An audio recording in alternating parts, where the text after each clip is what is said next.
Going live. Cool. All right, we're live.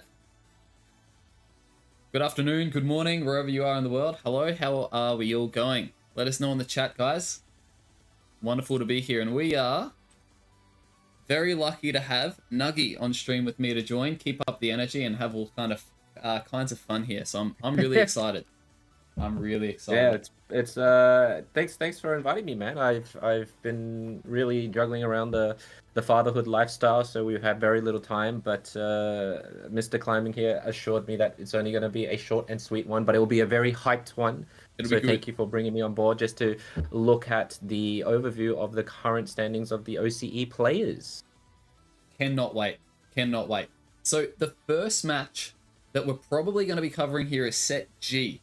Is Ascendance and Underground. And I just want to have a look at some of these teams, right? So from my understanding, Ascendance got a DQ in their round 1 of the qualifiers. So they've had to hustle through the losers bracket the entire way through from a DQ. Yes, it's a very interesting story. One of their teammates slept in. So we've had that before. And I'm sure many other teams around the world regions has had that before when their teammates slept through their alarm and they had to suffer through the DQ. And we have seen some magic moments where they've crawled themselves out of the losers brackets into the grand finals. So, it's no different here. And so far, though, apart from the fact that they lost through a DQ, they've been really showing phenomenal results. They are showing that maybe this is something that's not a bad thing for them. They want to give everyone that handicap, So they're gonna show you guys what they can do, and we're gonna be lucky enough to see that. They are a fantastic team. So I'll start off with some of these players that anyone who's here has played in the Australian region will know that someone like Knight, if you see him on the other team, you're pretty upset because you're gonna lose lane. All right, I'll just put it that way. If you have to lane against them, you will probably lose lane. So look, they've got some fantastic players on the side of Ascendance here. Stu is fantastic. I know Xavi is I'd probably say one of the best Inteleon players I've personally seen. So Ascendants have got a fantastic roster, and if we go down to UG, all of these players are fantastic as well, right? All of them. Yeah, this is great history, guys. For those that don't know, UG's been around for a few years now, and there are a few new faces on both of these teams. Now, Stimhack is I don't know if I'm allowed to. I'm not going to say much, but there is a great history there in the UG, especially with Eclipse Kazooie. I think this is his first UCS. Yes. And it's an incredible team based on the fact. You know what? I'm sorry. If you're going to cancel me, you're going to cancel me. But there is a family bonding here, guys. This is, I think for OCE, this is the first time we have a father and son in a competitive team together. All right? That is amazing. That is such a heartwarming thing to see over a game called Pokemon, and they are here representing Underground esports right now, and I think it's going to be great.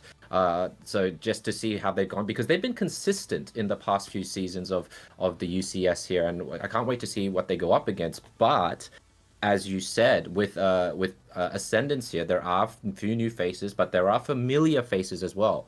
And Xavi and I think it was Ice, they were part of LDR. They were the regional champions of 2023 Unite Climbing. So that is a big step to really find out who you're up against. But they've got a few recognizable ones as well. Like Manny used to be from just a variety of teams, very skilled individual player. Knight is a newcomer as well, who did publicly let people know that, you know what, I am going to be competitive this season's round. And he, like you said, when you see Knight, you get afraid, and that's in your solo, duo, or trio queue game. So let's see how he fares up in a competitive 5 versus 5. Yeah, absolutely. So I think this is going to be a fantastic set. I know it's in losers round, but do not let that be deceptive. We've got, honestly, two fantastic teams. We've got Ascendance, who have got a history of being fantastic players individually, and they're fighting through their losers bracket, so that they're doing it tough. And we've got UG, who have got this, again, fantastic connection as a team, but these guys have been playing together for quite some time, Nuggy. They've been playing together since as long as I can remember. Okay, we've had some changes. Let's see. An interesting notification that we just got. All right, so that means the sets should be starting soon. I really hope some of our players here have got their spectate mode turned on. They've been given the reminder. So hopefully we'll be joining Stu in the spectate mode, and hopefully he's awake. Yeah, that would, I mean, can he do it again? Will he sleep in once again, or has his team given him a stern talking to make sure that he's here on time? We'll have to wait and see, because if that's the case, we might have to look at another set if it's that possible. Because and I think Underground doesn't want to win through DQ, guys, as well, right? No, Like no they way. want to win with a fight. They want to show not just our region in the OCE, but they want to show everyone else around the world that, regarding of everything that's happened last year, OCE has a lot to show to prove how much they have improved, or that passion, that hunger of wanting to win and represent the region in a great way. So I'm sure, Ascendance is feeling the same thing as well. So yeah, I can't wait, guys. I can't wait. I'm very, very excited. So we're just sitting around here a little bit waiting for the teams to kick off. Our other set in our losers round 1 are Surfing, Ushifu's Club, and Plat Glasses. Now, again, these are 2 great teams. I know both of them have hustled their way through to get into the Aeos play-ins for today. So we're going to see it. I mean, well, we're not going to see. It depends.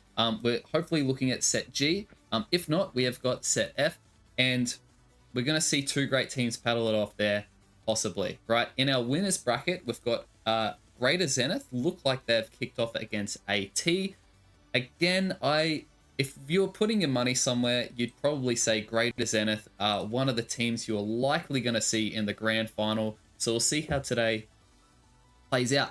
And in our other set, we have got Big Mac and Fury Global. Again, 2 great teams, a lot of very recognizable names if you are amongst the people who play solo queue and duo queue and trio queue in any Oceania lobbies. You see those names, and yeah, you're slightly concerned. Yeah, no, I think out of the 4 teams in the winners bracket right now, I think the most recognizables, as you said, is going to be Greater Zenith and Fury Global. Now, Fury is in a way a new organization that came into the Unite to represent, but some of the players that you see here, they've been to Worlds already. So if we had a look at Fury, I think Bemco and Buster are in that team. They were world representatives last year, and in Greater Zenith we had challenged as well. So they've kind of split off a little bit. They've gone to form a new team alongside each other, and they're gonna go head to head. So this is going to be a very interesting thing to notice and see how the results lie. Like, I do hope we see a Greater Zenith versus Fury Global, but not to say anything, like you said, with regards with AT as well as Big Mac, because these are kind of like the dark horses of the teams. Like, these are competitive players who play in a way for fun, but when they learn how to play alongside each other in this format, I think it can really ruffle up some feathers here for the ones who are already experienced in a Worlds setting preview. Absolutely. Now, I can see the green light for set G. So from my understanding, they're probably in their draft mode. So I'm going to pop on over into our other scene here. Okay, and I'll have to change this here. Who have I got? I've got... See if he has his friends, guys. So we're going to have Ascendance. And we are going to have UG. AE and UG, and we'll help out Unite Climbing if they're on the other side or not. But he's 50-50ing at this point in time, believing that UG will be on the purple side and AE will be on the orange side. We're just guessing. We're just guessing. And so the person that I'm hopefully looking to see here is Stu. Okay. So Stu is someone that a Stu AE. If you're viewing Stu's point of view, Ascendance should be purple. Is my understanding. Okay, all right. We'll do a quick swap over there. UG and AE.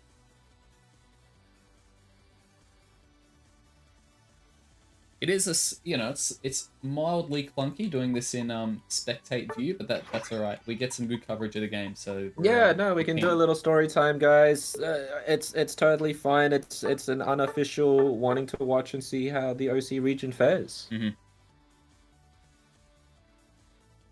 Okay. I know we talk about how small the OCE region is, but there is so much passion there, the love of the game from all the players that are playing. They really want to show the world that you just can't, in a way, judge a book by its cover. You may think that at some point in time that maybe the OCE region isn't as up there as the rest of the teams, but once they come together and you see how well they play, they have more to prove than anyone else in the world, just to show, that even though we're small, we're mighty. We sure are. And I'm really excited to see some of the plays, you know, some of these matches, some of these sets. I just know we're in for a treat. I know we're in for a treat with some of these sets. So regardless if we were watching the Urshifus or if we were watching the Ascendants, we are in for fantastic matches regardless of where we are. So we can see here they're still on a team, and wow, Knight has a lot of elo. Yeah, that's a lot of climbing in terms of playing and training away. So you can see that seeing someone like Knight, someone relatively, as we said earlier, is a newcomer to the competitive scene. He's, not one to be trifled with, right? That elo already shows how serious he is in this competition, and he wants to prove that. Definitely. Definitely. And I'm getting excited, and I wonder if we're going to see any... Look, I mean, I wish we could see draft, because that is a lot of the part of the fun, but I wonder what picks we're going to see. I think we're going to see a lot of Inteleon. I'm going You think to so? imagine. I think right now with the meta, we have seen a lot of Glaceon being a highlight here. If you protect the Glaceon, you generally win the game.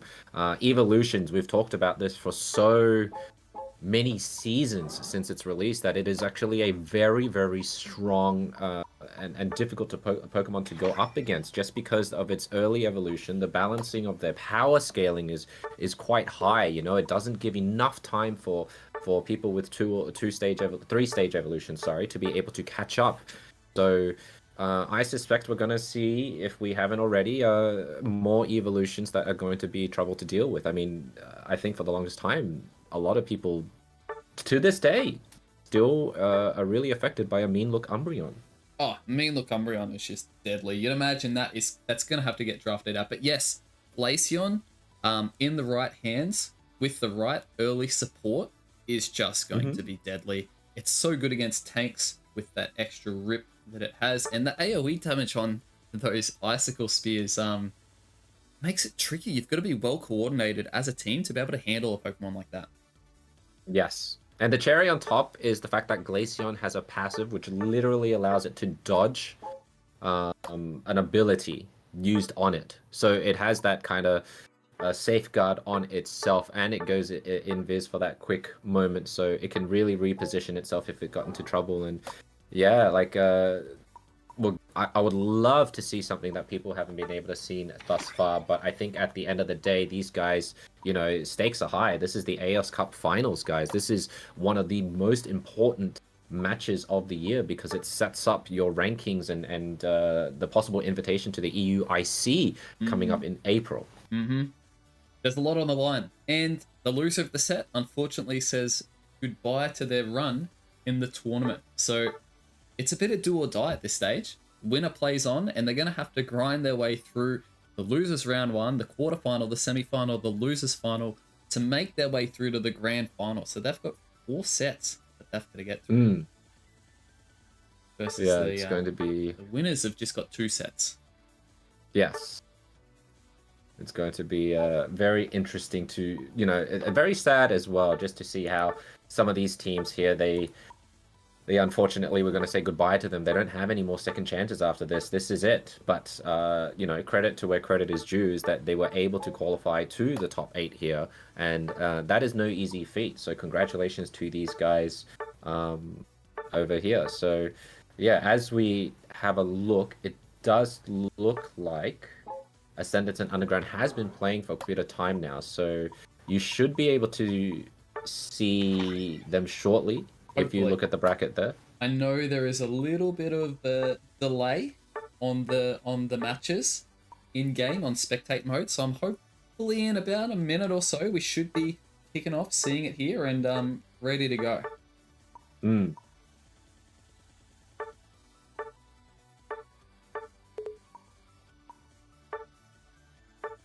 Okay, and if no one from AE has their spectate mode turned on, then I guess we're on to set F. So we're in for a bit of a, you know, whatever pops up for us at this stage. But we're okay. Well, that is winners semi-final. That is AT, that tree. So we know there's one game live, and I believe they were the first set to start. So Yeah, so they've been in for 2 minutes now, which is good to see because on the graph in the website, guys, it says they're been just about to tick over to 10 minutes. So if that is the case, then Ascendance and Underground should be showing within the next minute. So please bear with us because we don't have that ability to be able to.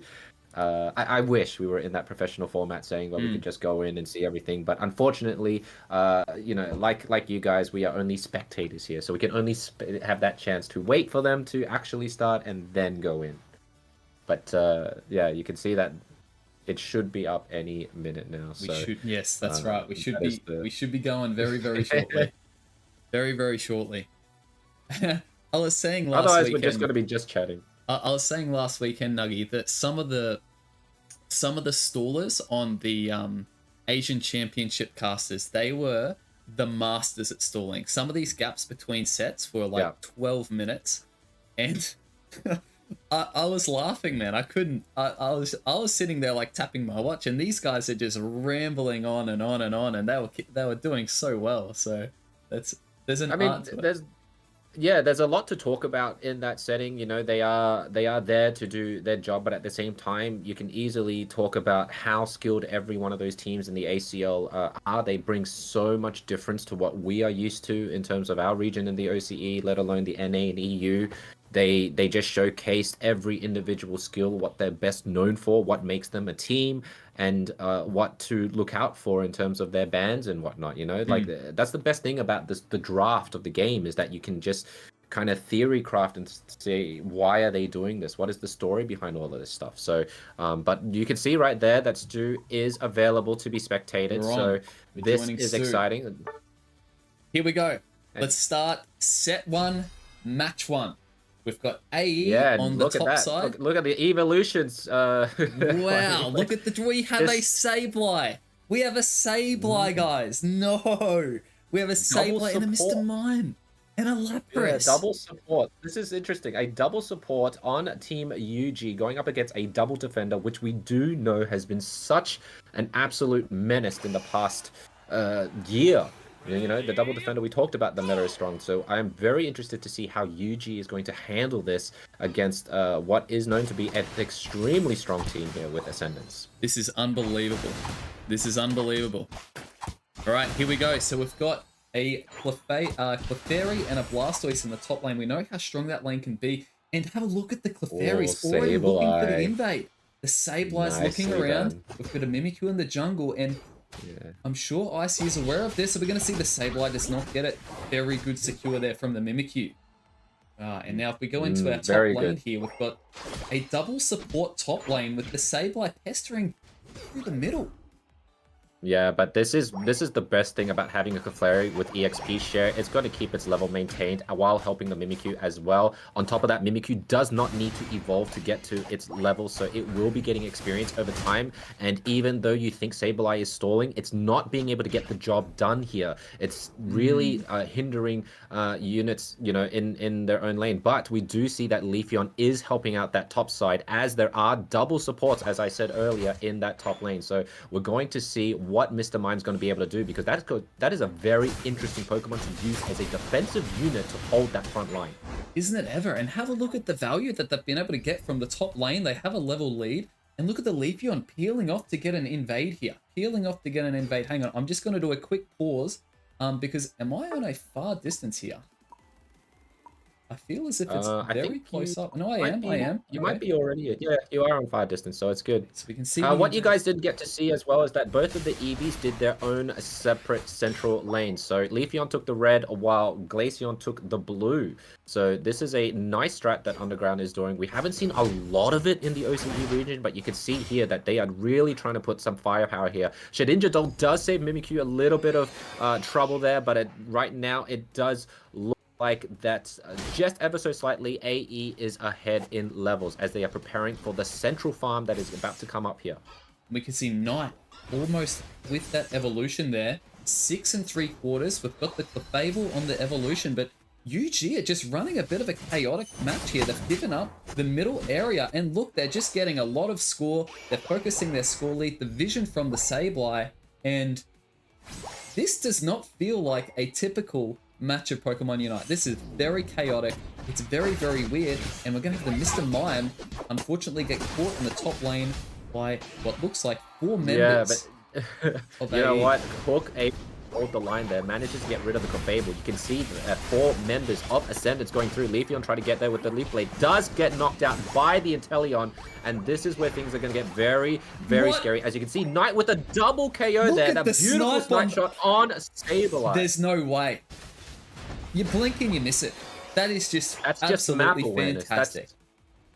So very good movement map awareness there from the Inteleon to find out where Sableye would be running to, and you can see that the struggles are a little bit there, but UG is still holding ground. Stimhack really trying to hold that front line. Lapras very difficult to get rid of, and you can see Knight Inteleon just pew-pewing for free, and Manny doing a defender's job, just letting Inteleon do what he wants. And now we can see from the side here, we've got a lot of great front lining for AE, and the Inteleon's getting a little bit dived on there. 2 people, 3 people. How is he still alive? Whoa. What? How is it Inteleon?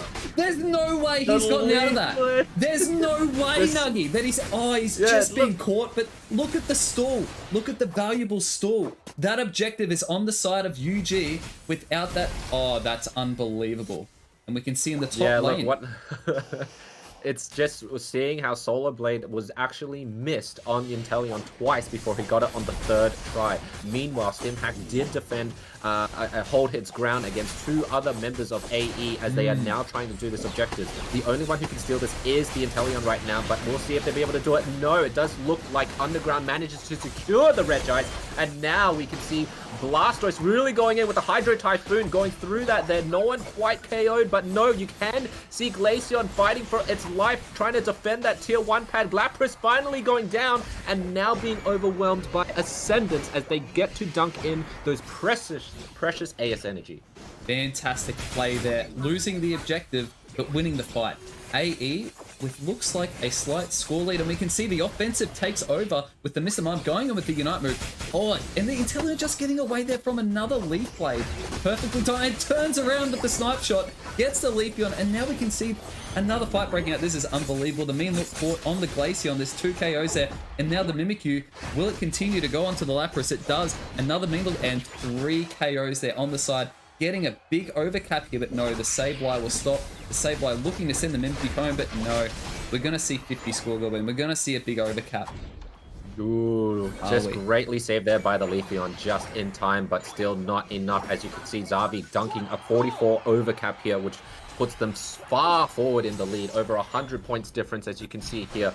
And this is going to be quite difficult for Underground because, as you can see with Ascendance, their composition is more of a late game compared to Underground. So the only way this is going to be able to fix for Underground to push this forward is to try and pick them off one at a time. They do not want Ascendance to group together like they are right now. And if we have a look at the play on the side of UG, they're saying, we don't want your Regieleki. We'll go and defend that. We need to catch up on some of that score so we're not too far behind. For the Rayquaza, saving that lead. Now they're about 80 behind instead of the previous 120. Fair play. Yeah, it's not a bad play. It's not a bad play at all because now they have to spend all their resources just defending on the tier 2 pad, which can be done. But look at Blastoise going in there for the initiative. Follow me going through. There goes Sableye trying to help out, and there goes total unite chaos.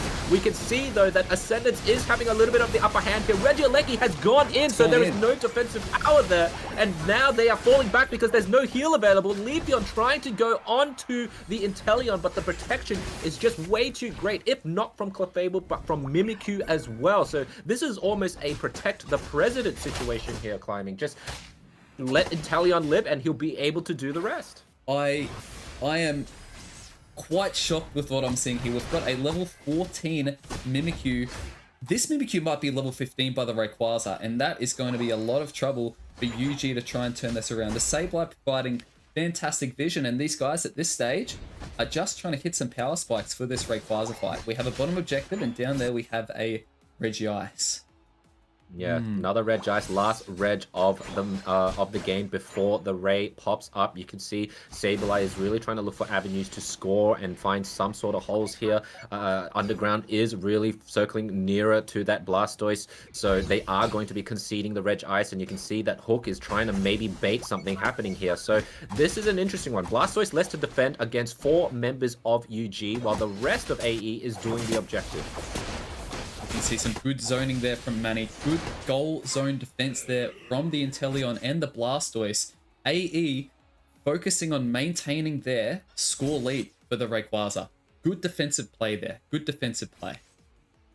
Yeah, and with less than 30 seconds to go, you can see the level difference is quite phenomenal between the two. Blastoise, Inteleon, and Mimikyu at a healthy level 13, 14. We'll see if Mimikyu will be able to be level 15. They are engaging right now. Stimhack in a lot of trouble gets taken out there, and now they don't know if they're going to be able to get this Regieleki, but you can see Underground preventing them from starting it, so this is a good fight. This may be the big one coming as we see here, ladies and gentlemen. This could be it. There's 2 KOs there. Lapras respawning on the side of UG, but there's quite a chunky score lead for the side of AE, and have a look at the positioning. Have a look at the positioning.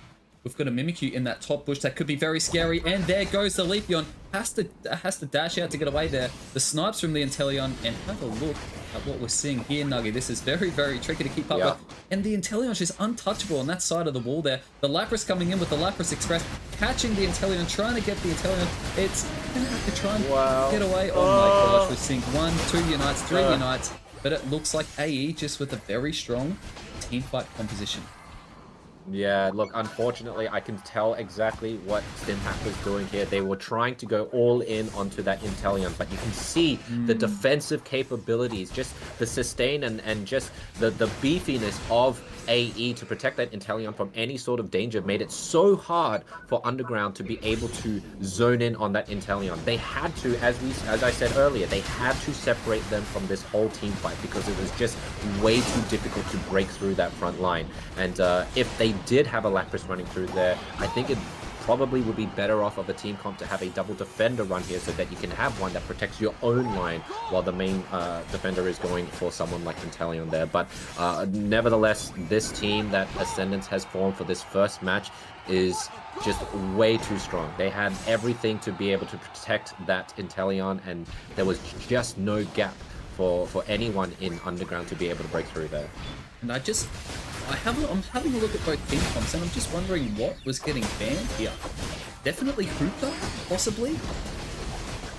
It's a very good question. I'm really not sure. I'm serious. I mean, if we look at the scenario, I know we don't see a lot of Dragon Bolt play. I don't think Dragon Bolt would have been banned here. Judging that there's a double supporter there. Yeah, it's a very hard thing to call of what they both banned. Hopefully we'll be able to see it in the match summary. Hooper and Slowbro. Okay, thank you, Kazooie. Thank you. Hooper and Slowbro. Hooper and Slowbro. So you're right with the Hooper there. So, yeah, and Slowbro, always a solid ban to be had. Oh, we do see it. So there you go. Slowbro was banned on Ascendant's side, so they did not want UG to have it, and UG is very good with the Slowbro. Meanwhile, Underground did remove Hooper from Ascendant's arsenal there, but they really were able to protect that Inteleon. So we're going to have a look and see what UG decides to ban for round 2, because this, unfortunately for them, Climbing is their do or die. Yep. There is no second chance after this. Correct. So AE with a 1-0 lead in this set. Honestly, a fantastic game. Very exciting to see a Sableye. Unfortunately, Sableye not getting the value early, but still putting on a lot of pressure, allowing the split jungle from UG. There are some fairly complex tactics going in here, and we saw it pay off early. And it was just a fantastic game, both sides. I think Inteleon, Knight on the Inteleon did make some plays that really did change the fight quite a number of times. So good play there. And Umbreon being drafted, that's always going to be tough, because that Umbreon protecting the Inteleon late game when he was getting dove on with the Lapras Express alongside the Clefable, just shows that if you've got Clefable and Umbreon drafted on the same team, that's very, very challenging to play and dive against. Yeah, and let alone we know how much strength. Like, look at the Blastoise's damage there. You know, second top one, like even beating Inteleon, he was just able to go in there and rapid spin throughout the line. And unfortunately, with UG, they didn't have an all rounder or whatnot to be able to be an answer to that. I think a good, in a way, substitute there would have been something like Buzzwole to be able to counter the Blastoise that was picked. But unfortunately, we weren't able to see that. So hopefully, you know, we do know that Buzzwole has been picked up a lot lately, as we've seen in the competitive scene of the Aeos Cup. So maybe we'll see a Buzzwole as a retaliation to what we've seen. We could see. And now let's have a look at our other sets here. We've got Fury Global have gone up 1-0 in their match against Big Mac, and we've got the Ascendants are 1-0 up against UG. So far, I'm excited for our game 2 here. Personally, I'm very, very excited. So I'll back out of this, and hopefully we can jump into game 2 relatively shortly. Some very good picks. I'm very happy to see a Sableye. As much as I despise Sableye in my solo queue games, you could see the value of the vision. Yes, it's always annoying when you're against it, but when you get to sit back and watch, it's a different story. Yes. Because you want to see how conniving, how sneaky they can be. You know, it is what it is as a Pokemon. It's way better to watch as a spectator rather than in the game. That's always the worst. You always get annoyed. So this time we're just chilling watching it. Absolutely. And look, just catching up on a little bit of the chat there. Yeah. El Muhammad, what a game. Knight is scary. Correct. And Knight plays like that every single game. So when you're versing him, it's not really too much fun. Yes, we did see the Hooper and the Slowbro get banned. Thanks, Kazooie. Unlucky on that set. That is, and you can see why these two teams are in the top 8 for Oceania region. That game, and that's a losers bracket game. That was a high quality set. I've thoroughly enjoyed it, and I cannot wait for game 2. Well, we'll hopefully wait and see if we're able to spectate and whatnot. I would love to see, and I think a lot of us, as we always say, would love to see a game 3 situation, because it just lets us think or think about what Underground is thinking. You know, like, what are they thinking to, okay, they've just gone that kind of combination, what are we going to do to be able to combat that? You know, what's going to be able to counter units like Inteleon, units like Blastoise? What happens if they do double defender again? Because that's, as we said earlier, is a very difficult matchup to go against. And I think you kind of got to fight fire with fire. I think you yourself have to go double defender, but in a way that you know that this defender is meant for defending your team, while the other defender is meant to just kind of roll through into the enemy line and take, you know, sustain as much damage as possible, but breaking away their formation so that the rest of your team can go ahead and pick out anyone that's like a stray and whatnot. So yeah, I'm looking forward to see what's going to happen here, because I do think lately, just as an opinion side, I think speedsters have had a bit more trouble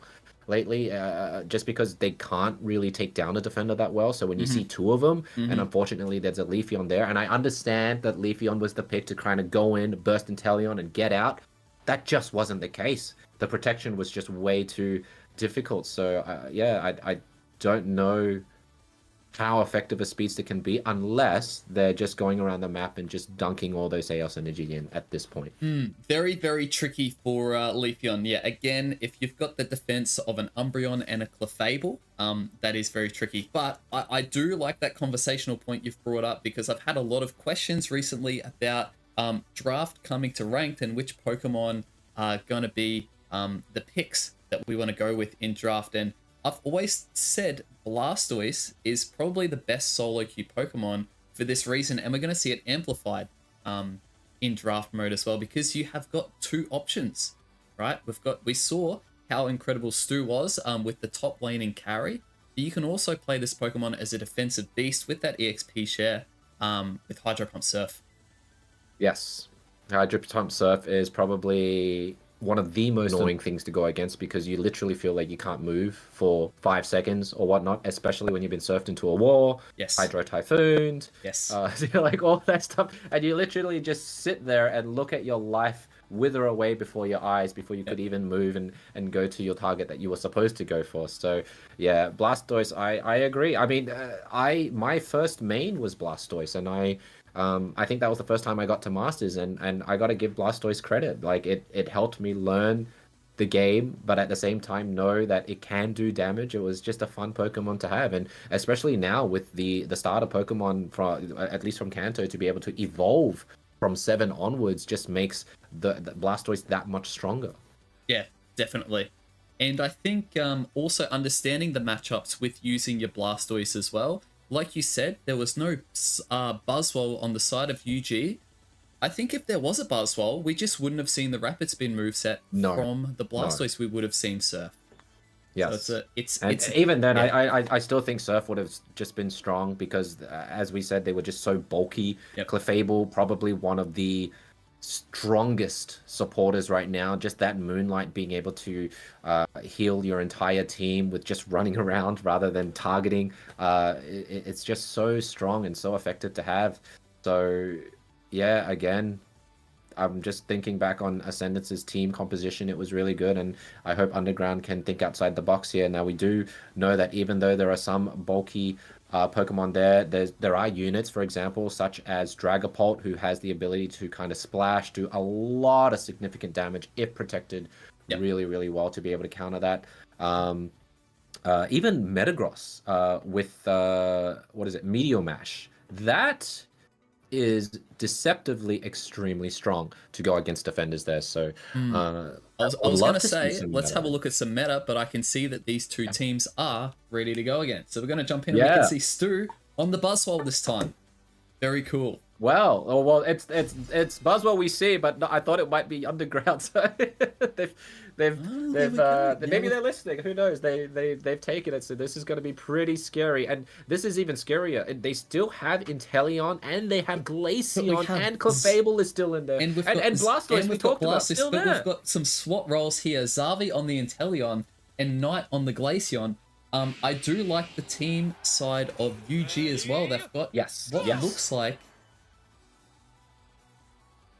potentially a Bulbasaur that might be running Petal Dance. You'd think it would. I'm not sure. Be a Venusaur. I'm not sure. Well, unfortunately, we didn't get to see its held items and such, guys. But if we were to look, it is a double defender, so Venusaur is extremely viable here. It is a very, very strong choice. I do like this team composition that UG has picked up a bit more, and Hook is a phenomenal defender, and I know that we don't even really talk about it much, but Trevenant is, in a way, a dark horse defender. It can do so much for you, and it's a very, very good pick here, so I am very excited to see what Hook can do as a Trevenant in future, especially going up against a Buzzwole, because once you create that suppression on the Buzzwole, he won't be able to do as much damage as you think he'll be able to do. So yeah, look, and you can see it's a lot more aggressive that UG is taking right now. And we can see we've got the Inteleon going to the central area. We have got that Bulbasaur in the bottom lane. Both junglers are in the top lane. Zavi playing some tricks here, playing some games, right? Not sure if he's been seen there. That's an interesting mechanic that I might have to test. But anyway, we've got these bees and we've got the Buzzwole drawing it in, getting a little bit stunned there. Might be in a little bit of trouble, low on health. Fantastic defensive play with... Oh, and he's avoided every single hit from the Psyshock, but unfortunately gets caught by the Hooper. Fantastic play there from KJ on the Hooper. And we can see the Inteleon going straight back to the middle, making sure he's not getting invaded. And good play from the Clefable there, making sure he's maintained vision on the enemy top lane. We go down to the bottom lane, we can see it's fairly... Well, it looks like Knight has roughly got a level lead here. It looks like this bottom lane is on the side of AE. But we are base with the Venusaur lane. So once that Venusaur is level 7, we're going to see a different game potentially in that bottom lane. Yeah, and it's Sludge Bomb, so most likely it will be Solar Beam, which is absolutely valid there. And we haven't really talked about the Gardevoir much, but Gardevoir has made or broken teams so many times in the past, especially at the Raid Pit. So we'll be very interested to see how well protected the Venusaur and the Gardevoir will be. And you know what? Having Bro and Trevenant as your defenders, I would feel very safe. I would be feeling very safe, but not against this Inteleon. 3 snipes on the trot. You can see charges behind him and flicks and hits with accuracy. Yeah, very good shot there from Xavi. And look, if you guys do not know Xavi, great shot there. If you haven't seen him as a Decidueye, wait till you see him as an Inteleon. He is known for being an incredible sniper with his shots there. So this ain't new to him, guys. This is, dare I say, he's going to be even scarier than when Knight handled Inteleon. So, and that's a bold statement, by the way, Nuggy. It's a bold, but I have facts, guys. Xavi did win the regionals of OCE in 2023, doing exactly this. So. Wow. This is just a repeat. I'm not making false statements. It's just a history lesson, ladies and gentlemen. Unbelievable. And we can see this quick grip, and they have got the secure. Fantastic secure there with the snipe shot. Quick aim, quick shot. The 2 top laners staying at it, and we're seeing a lot of pressure here on that bottom lane goal zone. The Venusaur playing very, very defensively. The Gardevoir back there. Gardevoir has Unite move, though. AE are going to have to be very, very careful. But Xavi's going in there with that Inteleon. Picks up the Slowbro. That's a big KO. A lot of defense away on the side of UG, and they're having... Oh, they didn't make the portal. They haven't made the portal, but those big solar beams there coming out. Jeez, Glaceon, there. 1 HP in a dream right there. Great defensive power there. Unfortunately not able to. Yeah, Kazooie did have that insight to try and shoot in that direction, but Knight was able to walk away. But as we saw there, this is the bulkiness that Underground needed. They are able to at least take so much punishment and have enough time for Venusaur and Gardevoir to be able to hit their shots. And not to say Hooper's been very clutch with what we've seen here, but now, as we've just seen, 3 members from AE is still at the bottom tier 1 pad, and with Hooper down, there is no more support to get that health back. So Slowbro is all on his own. Oh no! Oh, another fantastic shot! Offensive play. Has he hit him with another shot there? Oh my days! What are we seeing here? Phenomenal play there from the Blastoise, pushing back. We're going to see an overcap of 37. That's some quick mathematics there on the side of AE. And UG are currently scoreless. Buzzwole getting a free 40 up in the top lane. Just not quite quick enough there. Not quite quick enough, and we're seeing a lot of stacks. Will be there at this time. At least Buzzwell's by himself for a little bit of time. Right now, UG just needs to stop being defensive in a way, because they need to put on that aggression. They have a Hooper with teleportation, right? With the portals. They need to save those tier pads to be able to be mobile. But how do you save here when you have Inteleon right there just sniping away? And that's exactly what should be done. Trevenant going in there, doing what he can to just apply that pressure.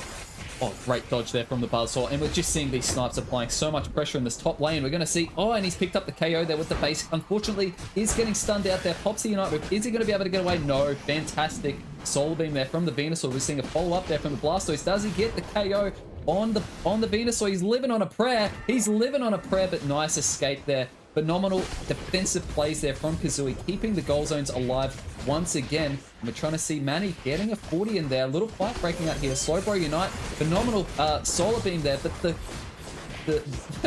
coming out here. We got... Buzzwole is shining. There's 4 members here. Hooper does get an unbound though, so this is a great defensive technique. Now look at the aggression from Underground. They mean business. Gardevoir getting rid of the Buzzwole. You can see the Solar Beam going through. Hooper getting rid of the Clefable, so that's their support down. And here comes the retaliation of Underground. They don't want to be stepped on anymore. They just need to go through that Glaceon, but Glaceon does manage to defend itself. Gardevoir is down thanks to Blastoise, and now it's another run back. Hooper managing to only save Venusaur and themselves. And it's another repeat.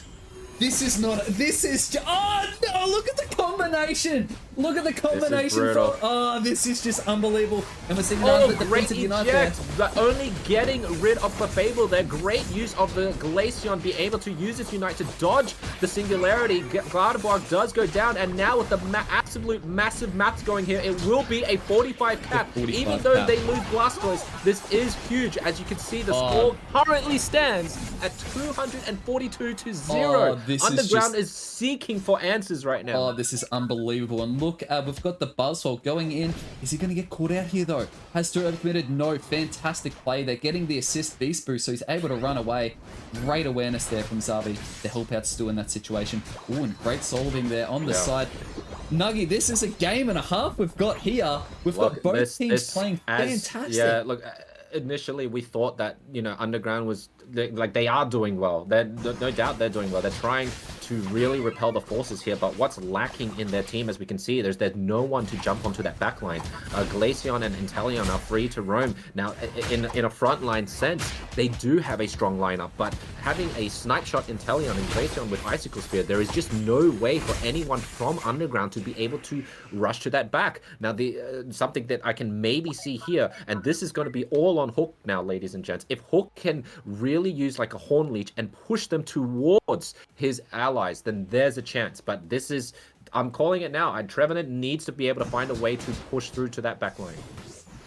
We can see the early positioning here from AE. They've got they have this pit under lock. They've got their goal zones under lock. They've got vision on wherever UG are going to go. This is a very, very tough ask for UG to try and come back from this. The Blastoise playing quite aggressively there. Is he going to get caught out? Are we going to see a Unite move on the Blastoise? No, we're not there. We've seen a Hooper Unite in the bottom pad here, and we're seeing the entire team push, or just missing the snipe shot there. 36 score and a 24 score. Great. Breaking a goal zone. Good response there from UG, catching up on some score, getting a KO on the Buzzsaw. Are they going to get their resets? Oh, we can see this is Unite looking move. really good Inteleon right gets now. caught. We're seeing, Great Glaceon job. gets caught. Holy moly, we're seeing a fight break out now. And UG could be in a little bit of trouble here. 2 KOs. Oh my days. But Babel is doing so much right now to keep AE up and running. The push! This is the Surf pushing them away is great. Great counter maneuver there from the Blastoise. You can see that Hooper's trying to run away from the situation. No Unites are left. Buzzwole is the only one with Unite, which is what you don't have, and he finally used it, getting rid of the Hooper there. So all that's left here is Eclipse, but Eclipse is not going to be able to run out here. As you can see, he's being bullied out of existence from the Buzz. So right now, all that AE needs to do is just stall for time. There's less than 50 seconds left to go, but nobody has Unites. We could see a small sweep happening there from the Trevenant, but only 40 seconds to go. There is a difference of 120 in these scores here. Are we going to see UG play for a top lane push? Again, no Unite moves on the side there. Oh, fantastic snipe. How does he even hit that? No, this is still doable. If they can double cap here, there may be a bit of an upset. So, but you can see Buzzwole going for a tier 2 pad in the top pad. Will they be able to stop it as Buzzwole goes for a score there? They do manage to. So if they are able to overwhelm, which they are slowly getting the KOs, Inteleon is down. They just need to double cap somehow there. But there goes another Unite Singularity. Are we going to see some score here? It's a double 50 on the Blastoise. Stops in 2 seconds. 1 second is just not enough. Oh, the double 100 Nuggy. It was the right play. It was the right play to be able to do that, but they needed someone with less than 40 points to keep the pad up to do a double score.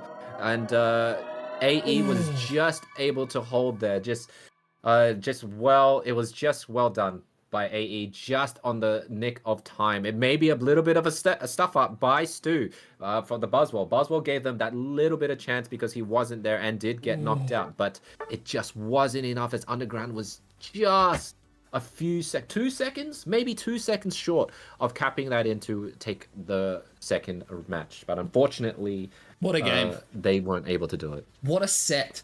We see that go 2-0 on the side of AE, but let's not discount any of those defensive early plays on the tier 1 from the Venusaur. Kazooie, Eclipse Kazoo just making some fantastic plays there. We saw some awesome resets on the side of the Hooper, and an interesting fight breaking out on that bottom tier 1. Looked like UG were gonna get back into it, and we almost saw a... It was close, yeah. What a game. No, you can tell that UG was fighting for dear life to stay in the competition. Like they threw out everything at AE. and it was almost a stalemate at times. But unfortunately, they just fell short. But they played an absolute stellar of a game. And we can see here, yeah, Kazooie, yeah, both teams did ban Umbreon, so no Wow. Umbreon was used in Yep. this match, which was kind of nice to see for a lot of peeps. Less evolutions, but we still have a Glaceon there, so this is something crazy. And just looking at the damage that Zavi and Knight were able to achieve, both range units, Snipe Shot and Glacial Spear doing over 100k there, but not to discredit that away from Kazooie, who held the line as well as Captain Tem as the Gardevoir there. So, you know what? Like you said, it was a great match, and unfortunately, this was the losers bracket, so we will say goodbye to Underground there. That's And right. But I think they should be proud with what they were able to Yeah, put up. absolutely. It was a great That fight. is, Uh, yeah. Yeah. Thank you very much, both teams. They're putting on a treat. They put on an absolute display there. Fantastic. And so we're going to see Ascendants go into the losers quarterfinals, and they're going to be versing the loser of Greater Zenith and AT. And we can see AT have gone up 1-0 against Greater Zenith. So we're going Yeah, to we see talked Greater about dark Zenith. horses. AT, there is a bit of history there as well. There's guys, our region is small. There's history everywhere with these guys. They all know. I think that's what you need to know, is that they all know each other's play styles very well, especially if you're in this top 8. You've seen them many, many times in solo duos or trios, ranked even fives. So it is good to see. But yeah, look, I think that the score just recently updated. It's 1-1 apiece. So it's best of 3 1 apiece. on both the top 4 brackets, as you can see there. So that is very, very interesting to see. So unfortunately, we won't be able to cover that. But if you do want to check that out later on, we will see the score update over time as well. So we are just covering the losers bracket because it's not being covered officially by Pokemon. So we're here to do it. That's right. And so, wow, set G over and done. We've got Ascendants with the 2-0. I'd love to see if Searching Urshifus and Black Glasses are going to a game 3, because while we wait, that would be the one you to can have cover. you can have a look to see if they're still in the match, if in the game or not, because I think you have a few peeps from Surfing Urshifus in the friends list, and Black Glasses is a team that we haven't had a chance to talk about, but they've been consistent in their team lineup for a while now, and they're a great group of peeps, guys. We get to run into them, and it's always fun when we run into them. So to see them here in the top 8 is really nice to see. And you just, at this point, I don't know who would win out of Surfing Urshifus or Black Glasses, because Surfing Urshifus is a group of friends who came together to play as well, and there are recognizable names there as well. From what I can see, Nuggy, both teams are just sitting online, so I have a suspicion Surfing Urshifus might have gone up 2-0. If there's anybody from Surfing Urshifus, let me know. Yeah, Glaceon, Stu, and Celestial, just so Yes. strong. Just refresh. Just press the refresh. Wait, hang on. How do I do that? In the set. Adur, yeah. Yes, Surfing There you Urshifus go. up 2-0. They're moving on. Great run there And from Black Glasses. Unfortunately, didn't get to catch their set today, and 2-0 on the side of Ascendants as well. So we're waiting to see, and it might just be worth having a little gander over to see who we're going to be versing in either set I or set H. Nothing coming through on my end though. They might just be at the beginning of their game, but it might be worth just covering and having a look at GZ versus AT in their game 3 to see who we get in this set I here. The loser of that match will be versing the winners of Ascendants. I think from what we've seen, Ascendants showing that them sleeping in didn't really phase them as much, because they not only 2-0'd Underground Esports, they also 2-0'd Ground Zero to get to the top 8 as well. So and Ground Zero is a team that just recently formed together, and you can tell though that, as I was talking to you earlier about this, is that Ascendants have been practicing and playing with together, and a lot of these teams have been practicing since like the last 6 months.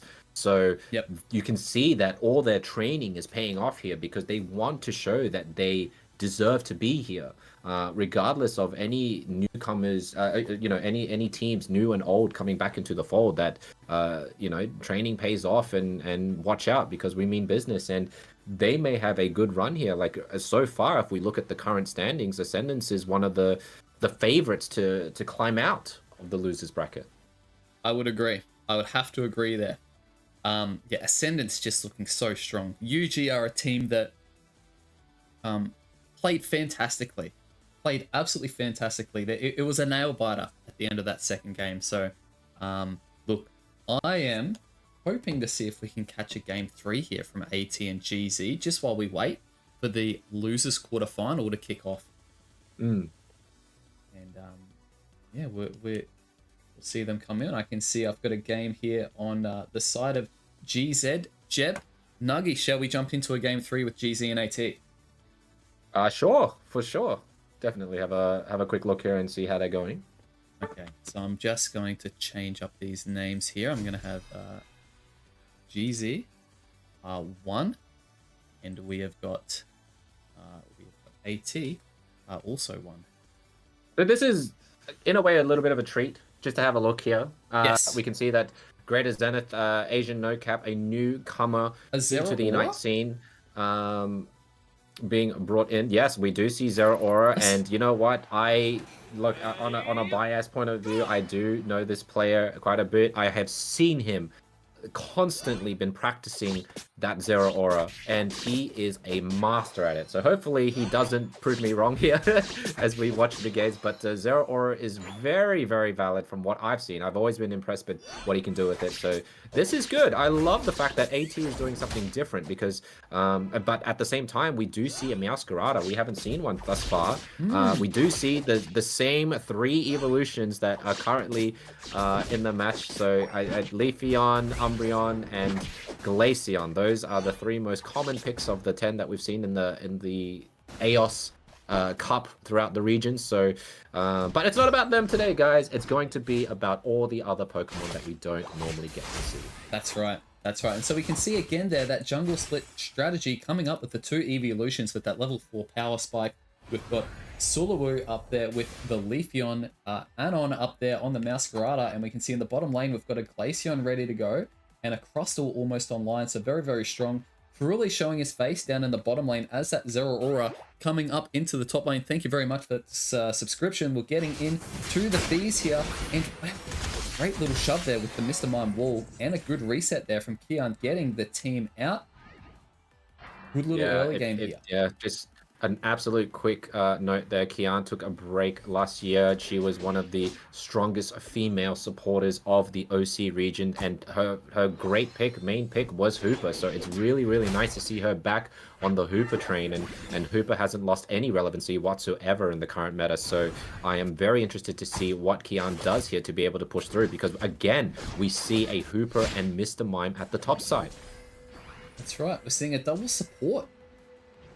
I've missed the memo, Nuggy, because I've never seen this, and now I'm seeing it twice in the play-ins today. So. I've missed a little bit of the memo as well, but clearly they know something that we don't, and in a way it is up to us to try and decipher their story. But you can see right there, the central farm was taken down by Greater Zenith very quickly, though, and you can see, though, they are running double speedsters, which is Meowscarada and Leafeon, so we do know that Meowscarada is a bit of a driving force here. Ooh. Does get caught and gets knocked out by Zero Aura before you could even see it. This is what I mean. This man has absolutely mastered the technique here. Yeah, right there. Just getting those stacks in, get the final tick from that jump there. Would have been able to drag the Leafeon back. So Cruelly does know how to play the Zero Aura, and he's always hiding in the bushes, guys. It's never straightforward there. Well, getting caught there by the gravity, though, not being able to get back through. Great reset there with the portal. So it's looking like a fairly, we'll take our farm, you take your farm, and the bees are up for grabs. It's fairly safe. We're going to pin down to the bottom lane here. I've missed a little bit of action. The Meowscarada getting some kills, getting some stacks. That could be very, very scary. So we're seeing the bottom lane action happen here. We've got 2 Unites on the side of Greater Zenith right now. Meowscarada level 9. You know what? This is crazy to see that Zero Aura is currently level 9, really carrying its team right now, while the others are still at 6. Registeel is being done there. Great use from Jeb putting that Rock Tomb up, and you can see, look at Zero Aura going straight for the Miasquerada, uniting it out of existence, and Registeel is still up for grabs. It's currently 4 versus 2. Will it be stolen? No. Cruelly again, Zero Aura climbing. What do we say about this guy? He's been masterful at it thus far, and he is the one person keeping AT afloat, just so they keeping that experience gain up. I am gold. This is a game. Right, now we can see Jeb down here is just maintaining that pressure in the bottom lane, not letting any score go down there. There is still no score on the side of AT. 80 score on the side of GZ. And we're seeing Cruelly approaching level 11 there. Only next level is level 8 on the side of AT there. So we're seeing this Regieleki getting taken there. There's a very quick rip on the side of GZ. And at the moment, we've got 3 members of AT in the bottom lane. That Regieleki going to the side. And on all nice little eject there to get out. And we're going to see the Moonlight healing, saving those 2 speedsters. Great defense here on the side of AT. Are we going to see something happen here? Oh, good escape there from the Zero Aura, but he does get pulled by the Glacier. A lot of low health members. And look at that AoE healing. Challenge is keeping on the pressure. How low can these guys go? They're both on almost no health. Great resets, and now we're seeing the health get back from the Sylveon there with the Unite move. And this is just great defense here by AT. Making sure they're barely hanging on. They're barely hanging on. Kian unable to put a portal down. You can see that Blastoise does go down, and it looks like AT is slowly losing control, especially with the Regieleki being pushed into the top hat. It goes through. It's going to be some great math choices here. A 39 overcap by Greater Zenith there, pushing it forward to 189 to 0 as we are approaching the second half of the game. So as valiant as they were, unfortunately, the one Pokemon that they needed to help assist there with the Unite would have been Blastoise as level 9. But as you can see, he's only just ticked over to level 9 there. So hopefully with the Reggie at the bottom coming up, there will be a chance for Blastoise to shine, as they do need that catch-up experience as much as possible now. It's a great push play there from Greater Zenith. And I will say that play from the Crustle, the wall with the X-Sizzle and the Unite move, that was very, very scary. That was a cool play. But we're seeing a Hooper now turn around and Unite. They're looking to get this as a Registeel on the bottom side. Looks like a flip, but it has gone to the side of Greater Zenith. Clefable, Asian no cap, securing that Registeel there, but match is still going forward. Glaceon getting rid of Mr. Mime as well. Zero Aura down by Miasquerada. You can see that Glaceon still Icicle spearing away, ejects out of the surf from the Blastoise, and now the Crustle coming in to isolate them. Kian trying to save them through a Sylveon with its Unite. Very Frolic going through there, but now it looks like it's all but lost, as Glaceon again with its Glacial Shard does go ahead and basically annihilates the entire team of AT. In the meantime, Sulawu getting a 40 score in the top lane. So this is just, it looks like this is definitely very favorable for the side of GZ. It's 3 minutes 30. If there's a time to Unite for our Leafeon, we might see Sulawu try and pick off someone here, try and get a kill, take some experience, and then run back to farm. But no, it's getting quite late there. So he's just looking at the 3-minute 15 lane Bs there. And that'll be the final lane Bs for the top side. And both top tier 1 and bottom tier 1 broken for the side of AT. That's not very favorable if you're playing the Hooper, but we're seeing a bit of a fight break out here in the top lane, and there's just members scattered everywhere. There's 2 KOs. Challenge is putting on ridiculous pressure. It's 2 KOs, and the Reggie is pushing, and we're seeing, yes, defensive plays there from the Blastoise, shoving it out. But in the meantime, have a look at the score in the bottom lane. Yeah, they were pincered so many times there. Having that Regieleki and having 2 speedsters who could be so mobile and deal so much damage is insane. As you can see, like, unfortunately right now from what we see from AT's side, they just don't in a way have that hyper carry to help push them through to the end game. If anything was to go down here as we go to the less than 30 seconds to go, Zero Aura needs to find a way to isolate and push out 1 or 2 of those speedsters from doing so much damage control. But I know that his mind is set on the Glaceon. However, Glaceon's positional placement has been really, really well put. So we will see what Level AT 15. will do as we come to crunch time. Level 15. The level differences now, I think we've got an 8 level or a 7 level lead with a 300 plus score for GZ. This is very, very tough. As we said, it's Zero Aura. He does have his Unite now, so we are going to see the fight being at play. Mimi being at the front line, Crustle really waiting there for the Zero Aura, knowing what's happening, while Glaceon's Icicle Spear is doing so much significant damage along with the Flower Trick on top of the Blastoise. And now Blastoise is going back in. They need to kind of go in and initiate some sort of fight here. Otherwise, it's going to be a slow push into their side. They are stalling for time. Anon, the double team is a fake though, so it won't be able to do anything. Icicle Spear again being put on the Blastoise. Blastoise, look at that life from full to like less than a quarter to go. That was insane to see how much damage is being unreal. And in the meantime, just have a look at the health of the Rayquaza. GZ are just looking to try and push. We're going to see a backup here from the Zero Aura. They are going to need a lot of score though. And we're seeing two members on the side of GZ. Nobody gets the 40. Just there. This is good. And here comes the Unbound from the Hooper. You can see fights being put out there. There goes Mr. Mime trying to stop. Yeah, straight onto the Leafeon. Leafeon does get away, and there goes Meowscarada doing a great Unite there. Two members of AT going down. Could be anyone there, but no. Leafeon looks like it's secured with the Solar Blade on top of the Ray, and the almost entire team of AT is wiped out. So they were just matched and overwhelmed with power there. Great splitting from Greater Zenith as we go through to the final stages, because AT will be now put into the losers bracket. What a game there. What a game. We're just seeing how strong Greater Zenith are as a team. They've come back. They were 0-1 in that set. But they're going to stay in the winners bracket there, and you can see AT are probably just sitting there reflecting, having a look at who they are versing, and yeah, they've got Ascendants in the losers quarterfinal. That's going to be a very, very tough set to try and come back from. But they're still alive, guys. They're still alive in these play-ons. They've just been shifted down to the losers bracket. And we might see, I think we will try and see where AT is heading towards. It might be against the Surfing Urshifu's. But overall, from what we could see, the games are great. I think Zero Aura is a fun pick for sure. And you can tell that Cruelly was going for the direct objectives there in terms of who he's trying to go for. But as we see, Glaceon is... Yeah, I know. I see it, dude. Like, it's just... There was no one that could stop the Glaceon, and even if you wanted to go for Glaceon, you had the Leafeon and the Meowscarada to deal with, and their objective throughout that whole time was really just to split push and just score. And I talked about this earlier about speedsters being, in terms of the burst damage and whatnot, not being as strong, especially against the double defender, but how Anon and Sulu just played there in terms of just utilizing their burst power, but able to just go in, do some dunks and splitting the team up, I think played a pivotal role in them just kind of really controlling the field of the match there. You could just see the value that the Glaceon brought the entire game. Every time you panned on it, it's just doing damage from backline, and you can just see constant tickling. Unfortunately, it's a relatively easier access Pokemon to play, because you just kind of point and click, and then the Icicle Spears will do the rest. And even if you stun it or whatnot, it's still shooting out spears.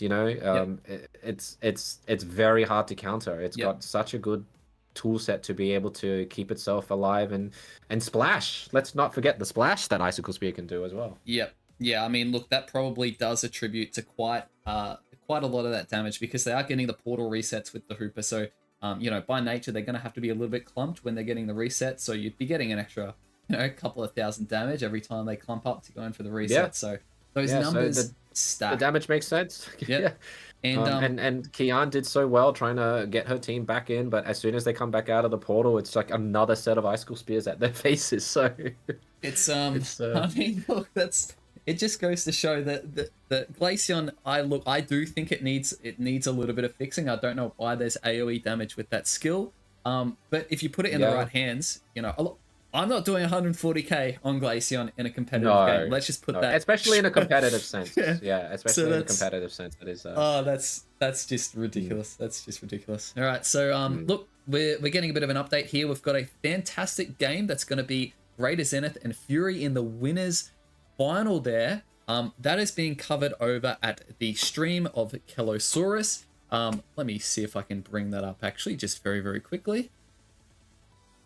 Yeah, so if you're looking to have a look at that set there, we can see Kellosaurus' stream. We'll be covering that match. Alternatively, I'm just going to close this for now. Alternatively, we are going to be covering AT and Ascendance for their losers quarterfinal. Just making sure we've got a lot of coverage here on the OCE play-ins.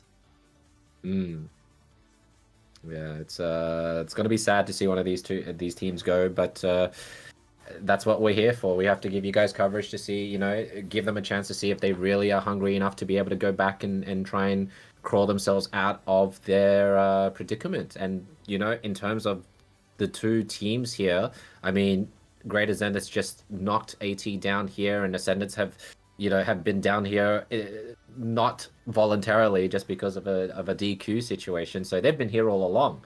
Yep. So they're hustling. Yeah, in a funny way, Ascendants don't know what it's like to be in the winners bracket. So no, and they probably want to show that they want to get out of there. Yep. Well, they have 3 more games, or 3 more sets, I should say, to be getting out of that losers bracket to make their way through to the grand final. If they can do it, their first biggest obstacle, though, I think is going to be AT. We can see that, look, they've made their way through. They've stayed in the winners brackets. That's their first set that they've lost. And it was 2-1 against GZ, who are arguably probably Oceania's top team. So taking them 2-1, all the way through the winners. To take a game off a favorite is always a great indication to let the other teams that know that, okay, these guys are someone that we can't mess around with. They know how to take a game off a top team. So this is kind of like a good signal for Ascendants to know that, all right, we need to be able to pull out all the stops. We can't be lenient. We need to just play how we play. And while at the same time, ATs, depending on how their mental is going, they're either livid or they want that hunger to get out of there, and they're just going to take anyone in their path out to be able to get back and have another shot at Greater Zenith. But apart from that, though, we do, in terms of watching Fury Global here, being able to win over Big Mac 2-1 shows that Big Mac themselves are a force to be reckoned with. So good luck to whoever wins out of Greater Zenith and Fury there, because whoever loses will have the same feeling as they do here as AT.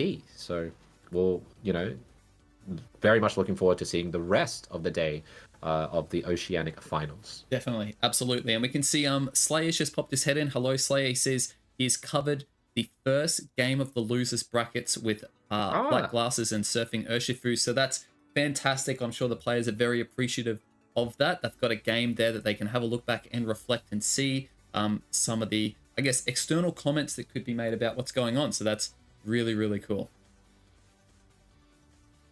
And I can see here we've got the green light from the AT and Ascendants. They're 4 minutes in, so I'm just going to check to see if they're in a match here, because they've got to go through their drafting phase. They are in match, so they've got to go through their drafting phase. So I'm probably anticipating about 2 minutes 5 here. minutes, probably. 2 minutes? 2 minutes, 3 minutes. We'll see how we go. But for the meantime, I do want to bring up, I'll just let it sit there and wait so I can see. I do want to have a look at some of this meta, some of these meta picks. So we can see Inteleon. This is a Pokemon I've been saying for a while has been slept on. I personally neglected it. Specifically the build that we've been seeing recently in competitive, which is our Snipe Shot and Fell Stinger. It is picking up in popularity. So, by default, it is going to lose some of its win rate there with newer players jumping onto its Pokemon, but still maintaining 52% there. Yeah, really strong. It's crazy how much the meta has evolved as well, guys. Because when Inteleon first came out, everyone was really into liquidation, and anyone that played Snipe Shot at that time, it wasn't that they were frowned upon in a way, but it was so difficult to make it work. Even when you've seen top players play it so well, they would still end up losing on Snipe Shot. But now, with things changing up as it is, Snipe Shot is the preferred choice here to be able to do well, because you have so much protection there. So it's always good to see how Unite is constantly evolving, that you can't just sit on the same character over and over again, or doing the same skill set. So this really shows, the complexity of what Unite can be every single month, really, every time a new Pokemon is released. Definitely. And not only that, have a look at the win rates of liquidation. It's Yeah, 44%. compared to stuff. Yeah, That's it. I it's mean, really fallen from grace. that's pathetic. That's, that's, you don't even want to see it anymore. Another pick that we just saw in that game 3 was Crustal. Now, ever since I saw it in the Asian Championships, I've been harping on about this build in particular. The eject button, Rock Tomb, and X's or Crustal. I'm massively underrated. I slept on it. I've been using it a little bit, and yeah, we could see how valuable some of those wall placements from Jeb were, especially at that Rayquaza fight. So again, I think there's skill cap in some of these picks that have just been completely ignored, and we're seeing them come out and we're seeing them get used today, which is really, really cool. Yeah, Rock Tomb X Scissor is something that we most likely hate to see, especially when sometimes we get queued into C. And every time you see a Crustle on the enemy team, I don't think they ever go any other skill set except for Rock Tomb and X Scissor there. Because just the lockdown potential that it has on you is just so great, especially against the wall. Yeah. So yeah, you're right. It's another slept on kind of character, good to use in a double defender sense. Probably not a solo defender, but no, that's right. We'll have to wait and see. And it definitely does, I guess, enhance the snipe. So we are seeing it consistently used with a sniper. Another Pokemon here that has got a lower win rate in ranked, but we see it all the time in competitive is Clefable. Now, Nagi, do you want to share why this Pokemon is used all the time in competitive with this moveset, Moonlight Gravity? Moonlight Gravity, look, it's just to be able to deny Pokemon, as we talked about, that was on the rise, that we haven't covered quite yet, but units like what is it? Buzzwole, any of those brawlers that are a pest, you have Clefable there with Gravity to instantly stop them in their tracks. On top of that, Moonlight is one of the most successful or consistent healing output that you could do for your entire team without you having to actually target anyone with it. They just need to be in your radius.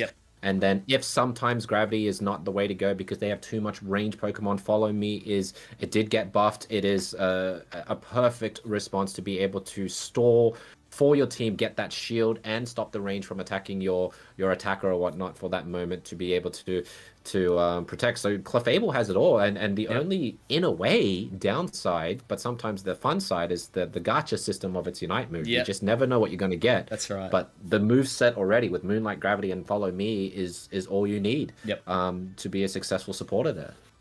Definitely. Now, another pick that I don't think we've seen it today is a Blissey. We might see it come out. We have seen how strong the Venusaur has been with those Solar Beam defenses. But another fairly, not a consistent pick, but we have seen it is Masquerada. Now, Masquerada, we don't really see this do much in ranked. But this is the moveset we saw getting used by Anon, was Double Team Flower Trick. And look, 51% win rate in a typical metagame. You could see how annoying it was at Ray. Going in with the double team, it's just the map pressure, right? Forcing the enemy team to go back, getting their portal resets while GZ was slowly moving more and more forward, and choosing the right time to initiate and engage, poking back. So yeah, you could see how strong that is. But now, no longer stalling, we are getting into our game. So let me just fix this up. We have got, and I'll load it in here. So I'm gonna spectate Stu. So that means on the orange side, we're going to have AT, and they're back to a flat 0 here. And we have got, on the second team, we have not got GZ, we have got AE. So AT and AE both at 0-0, and Dragapult Snorlax. Yeah, we got a Dragapult Snorlax as newcomers here. We got a Dragonite from Cruelly. So this is really nice to see, like just the range of different Pokemon that we get to see in this situation here. So this is going to be really, really nice to come up against here. And best of luck. We see Stu and I see here at the top side, Squirtle and Clefable. They will be, Clefairy, but they will be going up against Buzz and Hooper. So that's going to be a bit of a challenge for them at the start. So I'm going to be surprised if we do see a move set of Rapid Spin here going into the Buzzwole against AT. So it's looking fairly traditional. No invades here. Nothing crazy or spicy going on with the jungle. Both teams just looking for a nice little secure there on the farm is the Buzzwole. He does get caught a little bit there, uses the eject. Great berry there from Kian to steal it away. And AT getting out alive there, but they're going to get this contested farm. If there's anything right here, Kian is just one of the most dependable supporters you can have. She knows exactly what you need when you need it. So kudos to the Hooper there, a driving force for all supports out there to show the world that supports are greatly needed in this game. But as we come to the top, you can see Dragloak ready to go, trying to get a lot of KOs as he can. I suspect it will be a Phantom Force, not a Dragon Dance, and it is Phantom Forces here. So Dragloak, in terms of this competitive, really needs to get those KOs. If he doesn't, he's in a lot of trouble. Starting off with a bit of pressure, but that's all the Bs going to the side of AT there. That was very, very well played. They had the Hooper reset there, and we're seeing another berry. Getting the Salic berry, though. But, you know, look, got to get to that Baltoy a little bit quicker. Again, no invades here. We're going to see possibly an evolution, not quite an evolution.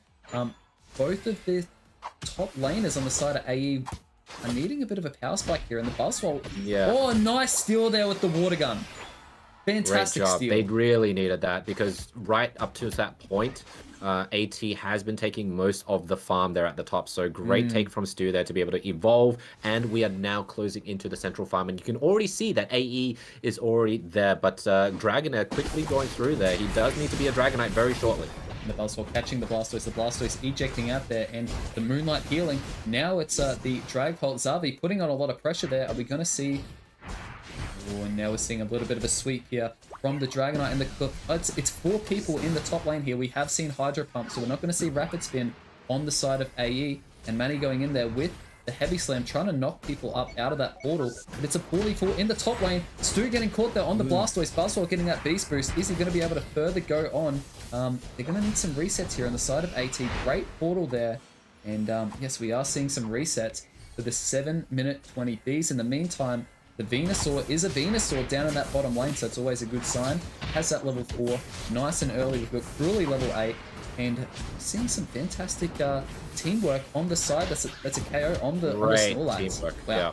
Great job. Buzzwole picking up in the air and letting Cruelly just hyper beam that away. Stu left alone to defend right now. No one going to be able to help that War Turtle, as we can see more of a push there. Kian using his ability. No berries on hand, but here comes Icy trying to defend away. They do manage to get a score in, though. Kian has to back out, is low. Buzzwole being left behind to sacrifice himself so that the other 2 can run away. But you know what? This is great. Positionally, Portal being put down to the first tier 1 pad at the bottom lane, which will allow them to hopefully secure with the Dragonite Hyper Beam there. However, there is a Venusaur. Venusaur may be able to steal with that Solar Beam, but as the top side goes, they do manage to break away the tier 1 pad, so Hooper's portals is now less effective, as it's now only reaching to the tier 2.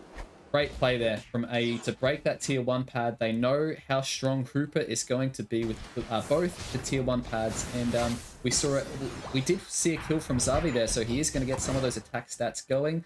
Knight there is going Sludge Bomb and Solar Beam on the Venusaur, has hit that level 9, and now we might see AE push this bottom tier 1 here. They have got their Unites, and they know how useful it's going to be to break both tier 1s on the side of AT. It's amazing when you can see the intent of the enemy team when you're watching it from afar, so you don't have to second guess where they're going. But here comes the defensive power of Cruelly that just doesn't able to make it in time. There goes Stu with its Hydro Typhoon. Buzzwole trying to unite, trying to break away. Blastoise getting rid of the Sylveon there without being able to use its Unite. Snorlax trying to really block the Buzzwole out there. Buzzwole can't get away. He ejects, but not enough. He does try to push around. He's still managing to stay alive somehow. And look at the Snorlax trying to go through. Crustle really giving that assist. And how? He's still up. Because you know why? It's supporter and defender. They just don't have that damage. Here comes another defender. Where are the attackers of Team AE? That Buzzwole went from 1 to still standing. Thanks to just basically the teammates, and Jeremy here really flexing the skills. He's able to still stay up, and they do manage to get a 22. Ooh, not quite. Great Sludge Bomb there from just Knight. saved the day there. Buzzwole finally goes down to Dreep and Destroy from Xavi, and now here comes a 37 overcap from Dragonite. So what a comeback from AT there to respond to AE's earlier assault. Wow. And so that they have definitely even out the score there. Top pad broken for the side of AT, but the bottom pad broken there for the side of AE. Cruelly hitting that level 12. They have still got those portals to go up and down. And we can see there's a bottom Reggie Rock. 3 players on the side. Or I know 2 players on the side of AT going down. Level 13 and a half Dragapult, Nuggy. Let's not sleep on that.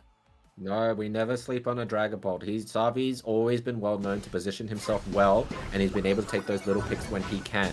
Now, he is going after them at the moment, but oh, what an eject stomp there from the Buzzwole. Great insight.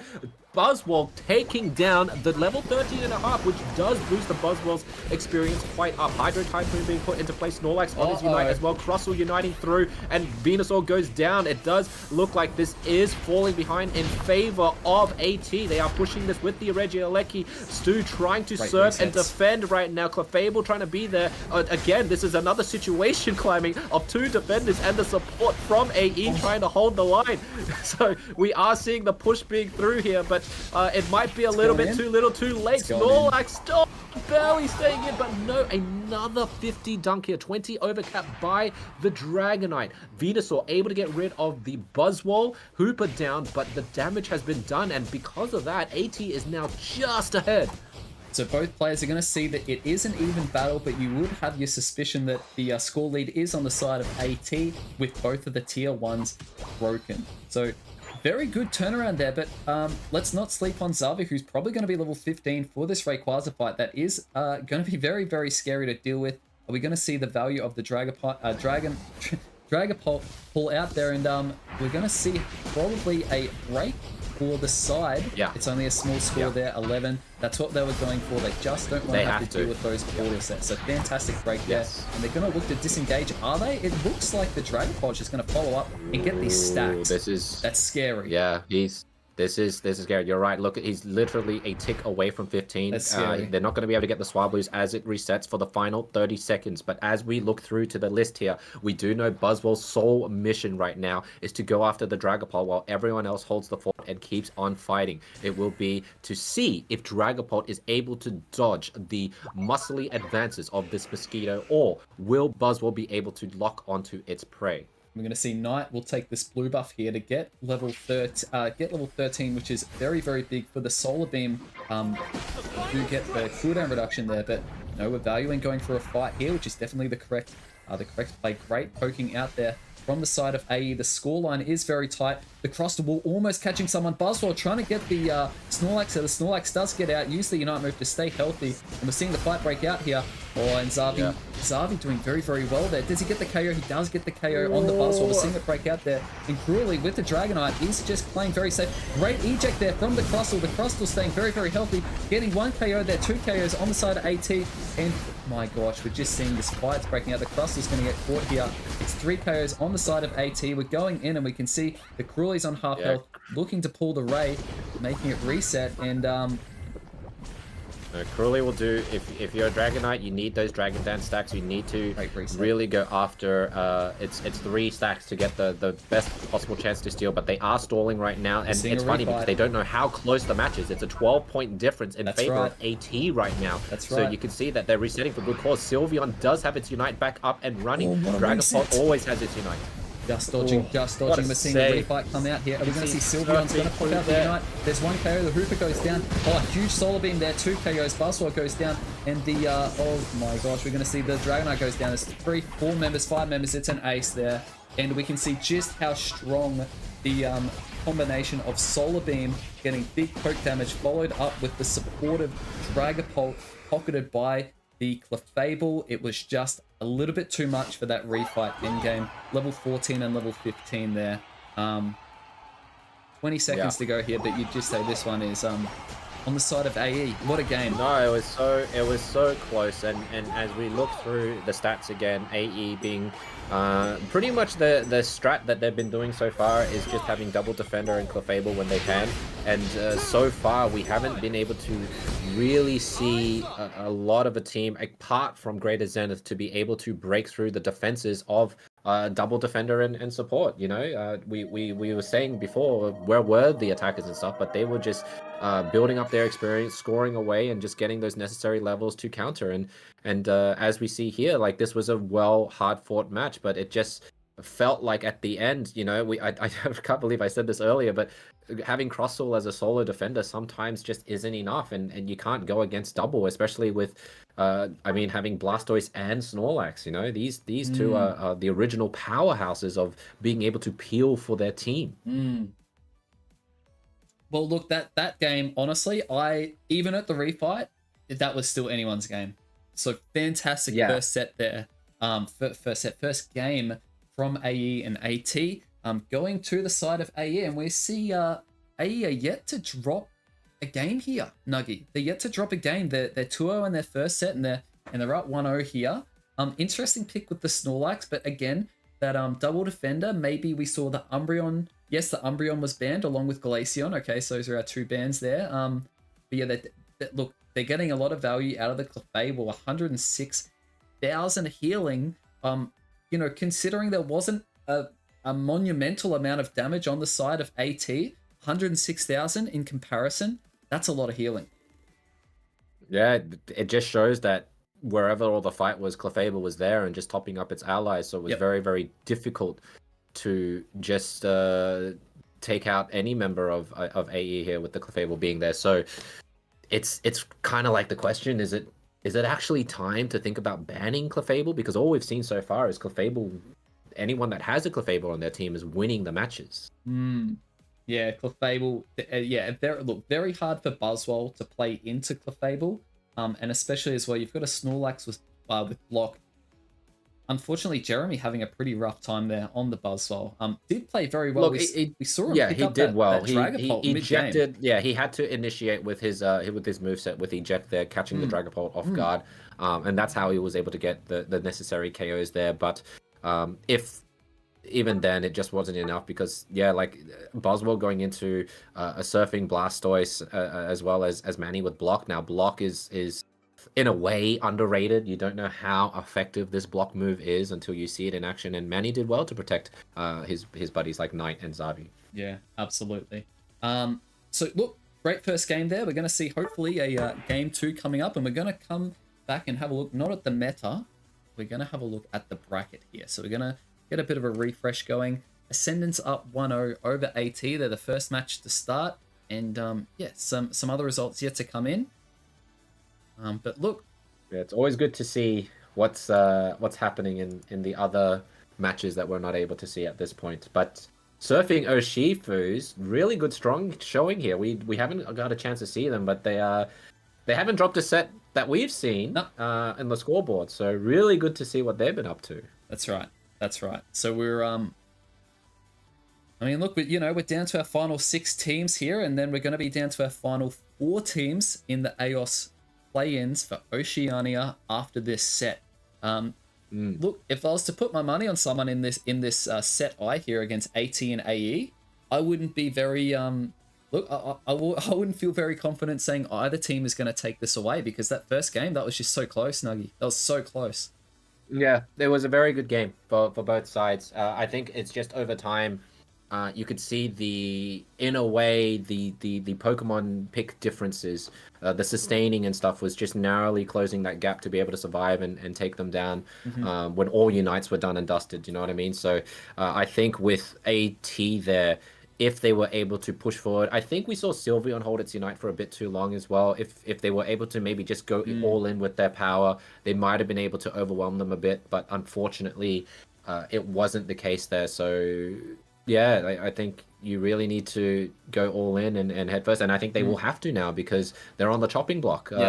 If they lose this, they're out, and I think they want to go as deep as they can in this run. If you look at the teams, there's only a few left to go to the finals, so just a little bit longer, guys, and hopefully we get to see a Game 3 situation. We could see, and surfing Urshifu's have gone up 1-0 against Big Max. That's very good. Just while we wait, I want to have a look at that. It's the talk of the pick there is Sylveon. Now, Sylveon competitively, we don't really see a lot of it. This is the set we saw, which is the Hyper Voice and Calm Mind.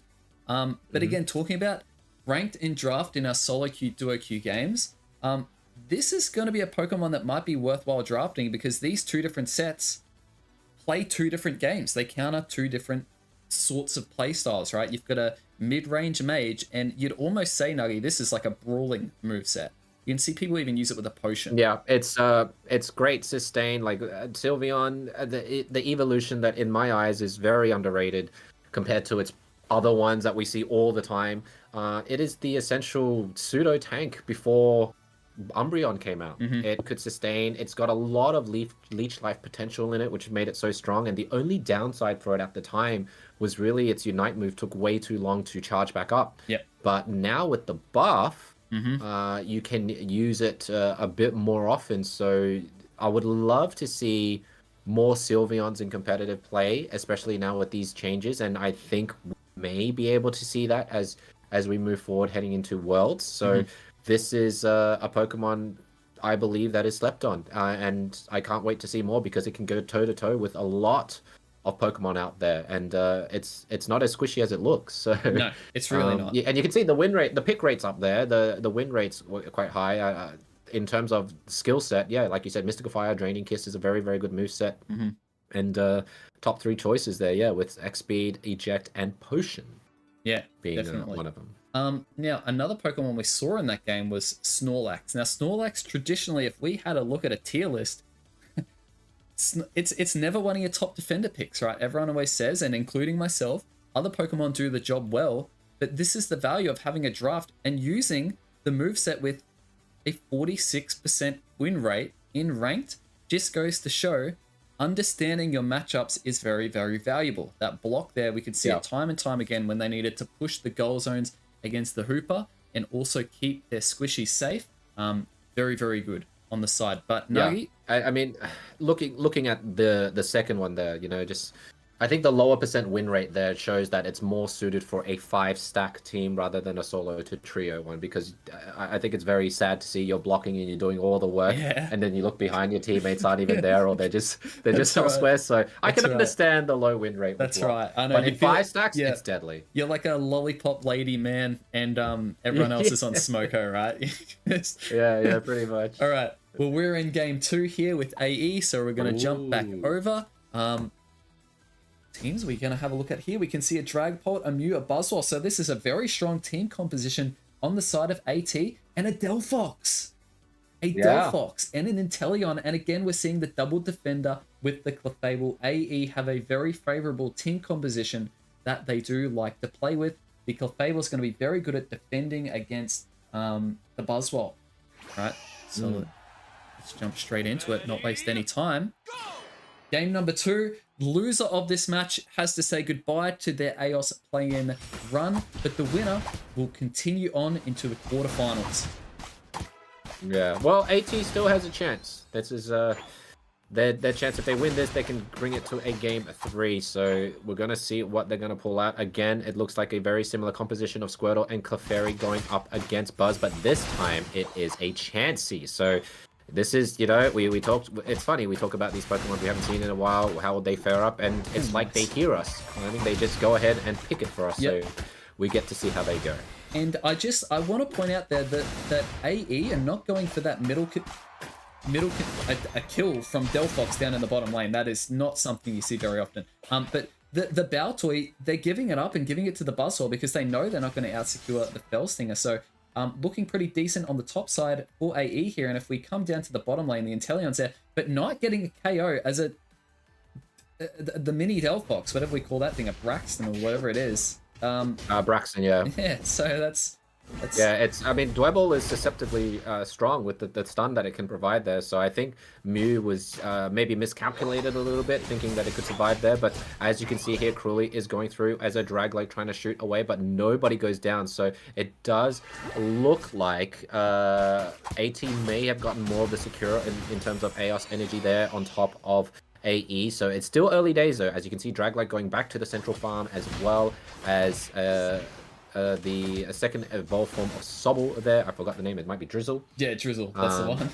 Going through. So, yeah. So this is going to be an interesting one because I think the central farm will be a pivotal role for either of these teams to take the lead. We can see that focus being keeping Stu nice and healthy. The central farm spawning here. The Buzzwole is just looking to give vision of whoever's heading down, making sure that they keep their numbers there. Oh, nice pick. Oh, what a pick through by Wow. the... Like, this is great awareness there. Buzzwell really saw that Draglope was fighting the Drizzle there and ejected straight away. You just go all in. And this is what AT needs to do. They just commit. No hesitation, all in. Use your moveset. If they get knocked down, great for you. If they don't, it's okay. At least you tried. So this is what they need to do. Now we're looking at some level disparities here. Level 5 Blastoise against a level 7 Buzzsaw because of that KO on the jungler. Good awareness there from Cruelly. Probably gone invisible. The Drizzle probably couldn't see him, and then we saw the Buzzsaw creeping in to get the KO. Now, great defensive play there from Stu. But top lane is looking like AT have got the upper hand. They're in position to take all of these middle Bs here, which is very, very nice. Nice little shove there with the eggs. And the punch. Ooh, Manny. We're seeing Manny's gone to the top lane. Russell, I don't think they expected Russell to be here. Russell came out of nowhere, but Jeremy is still trying to push through. It's 1 versus 3 right now. Kian trying to go in for a heal, but can't reach there. But you can see Boswell using one of the the enemies there to reach forward towards the Blissey. What a great play by Boswell there. And here comes Cruelly, not quite level 9, but now he's level 9. Dream and Destroy is going to maybe be able to take some of them out. There goes Inteleon from afar, is making his way up, but it might be a little bit too late. But no, they hold just in the nick of time while Delphox is solo defending 1 versus 2 at the bottom lane.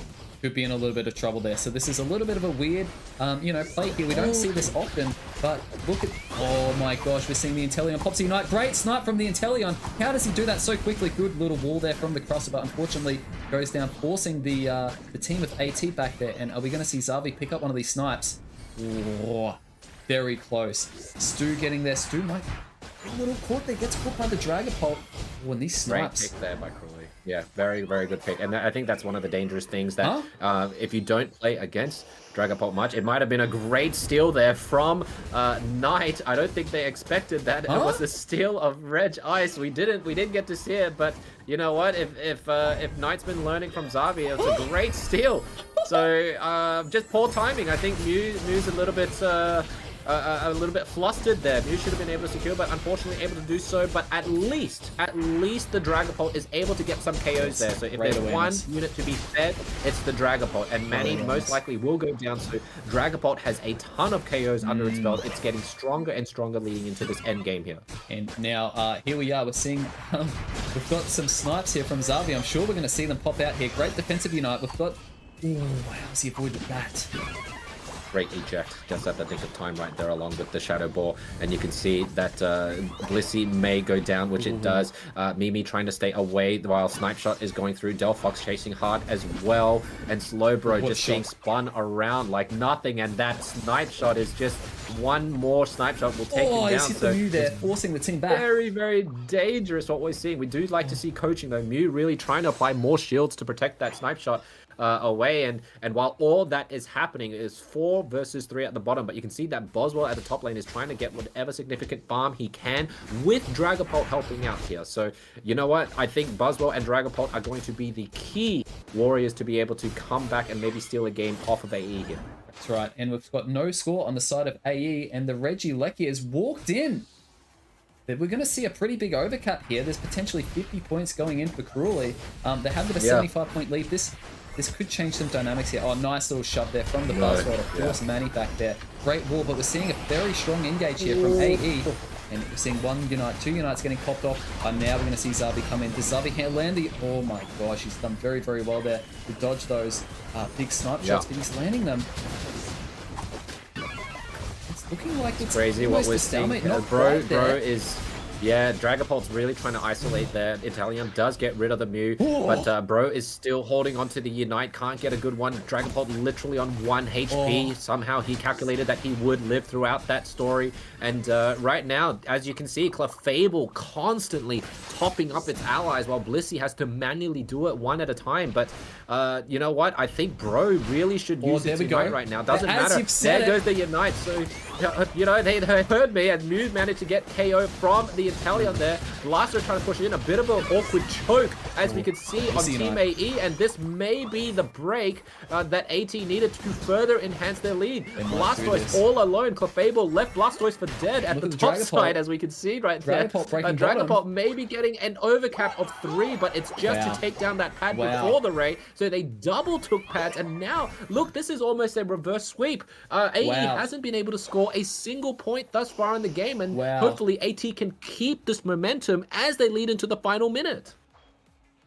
1 minute until the Rayquaza here, and we are seeing in the bottom lane, it's a Regirock, and it looks like the team of AT are just looking to stall it so they can maximize those buffs into the Rayquaza fight. And we've got another Reggie in the top lane. The Regieleki might be valuable, but it's going to look like it's very tough for AE to take that. They're definitely going to prioritize coming to this bottom lane to try and get this Regirock.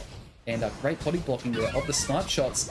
And we're seeing a skill from Mew there. Very good. Very good. Great solo beam. Holy dooly, that was a bit close. But the only thing I worry right now climbing is the fact that I do not think Slowbro will have this Unite ready. And AE might know this. They may know this, and they may push hard on the objectives. They may go for a flip because Slowbro is probably, I don't know, let's say 20% away from its Unite because it did Unite a bit too early. But Regieleki will be there to pressure, and we will see in the final stages here, will AT be able to stay in the game for a round 3, or will AE be able to come back?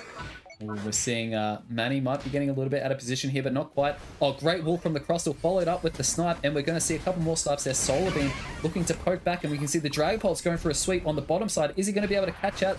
Oh, he's caught out the Inteleon. Does the Inteleon go down? Living on a prayer. Living on a prayer. How does he get away from that? And then huge follow-up there with the Crustle. Delphox going down, 1 KO, but AT looking pretty strong. We still don't have a Unite move there. Oh my gosh, this is very, very tricky to keep up with. The Bliss Assistance going on to the Dragapult, keeping him alive. 3 members down of AE. Oh, this is beautiful. Oh, AT turning the fight around, and Manny's going to have to try and get out here. Great wall there to try and slow down. Now we're seeing this is going to be very tricky. Buzzwell's one job is to prevent Inteleon from coming through as Dragapult is ripping through this down. And great secure.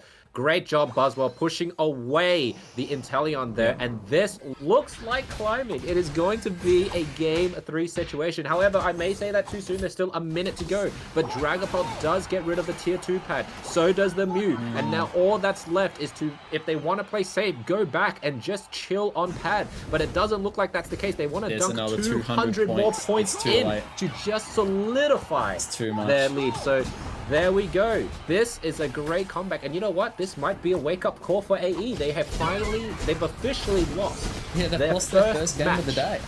Yeah, of the whole, in a way, the whole series thus far, because they DQ'd the first one. This is their first drop of the game, and to a team who took a game off Greater Zenith, which means, as we said, both of these teams are not to be trifled with. AT means business, and AE now has that wake-up call, like, okay, now this is going to be a very interesting kind of mental behind the scenes. Is like, are they rattled or whatnot? Because this was almost, in a way, it was a progressive stomp, if that makes sense, what AT did, because they prevented AE from scoring. Dragapult cruelly played beautifully. He got stacks early. He kept the lead there. He played very well. I don't think it didn't feel that Xavi was as effective as he was in previous games that we've seen, or Inteleon by itself for that instance. Very, very good set there. Nuggy, if you wouldn't mind talking us through the numbers, I'll be back in about 25 seconds.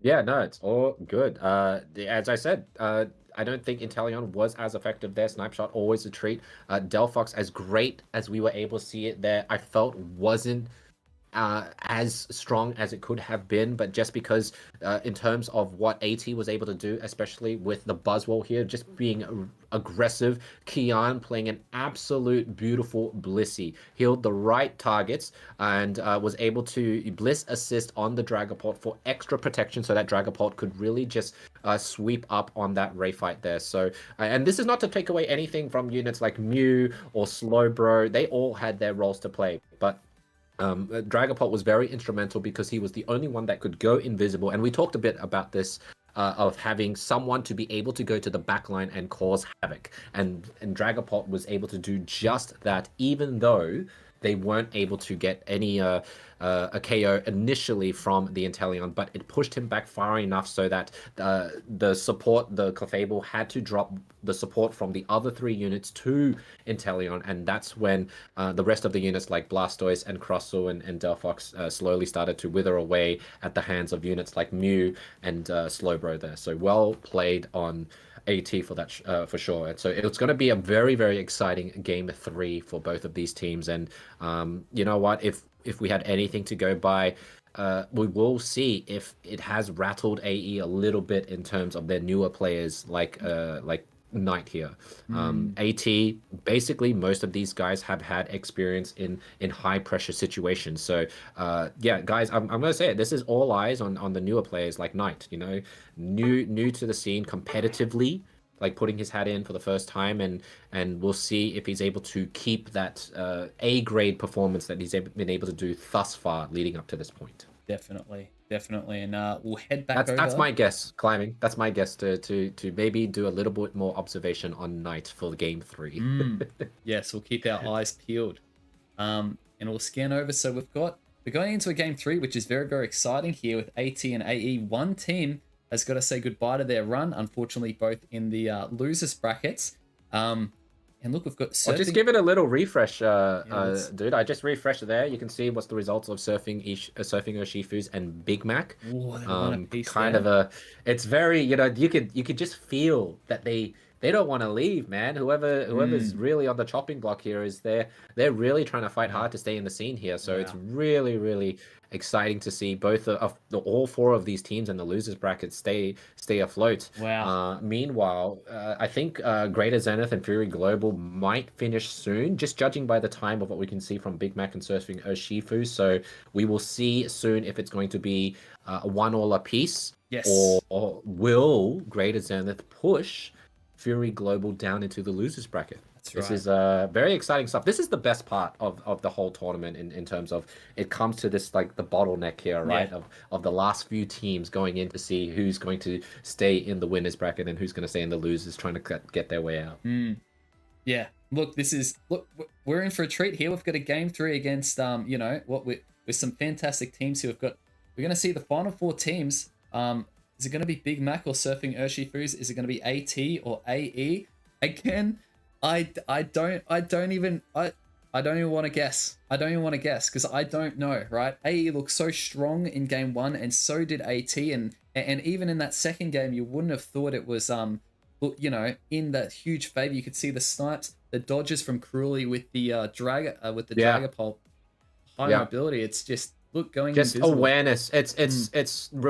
Awareness needs to be rewarded in a lot of sense, guys, because we saw that, like, we talked about how Inteleon got caught because Dragloak saw, you know, went invisible, and Buzzwole followed suit. Without that buzz, they wouldn't have been as effective that second game at the early gank at the 8-minute mark. Definitely. It really dropped AE down a peg from that lead. So, and they were able to fully utilize that from the rest of the game. So yeah, awareness plays a very pivotal role in all of these matchups here. So looking forward to see what's going to come out of it in game 3. Jam, it's so hard to call. Like, it's just one of those small slip ups, you know, and it could be over. But you know what, we talked about top 4.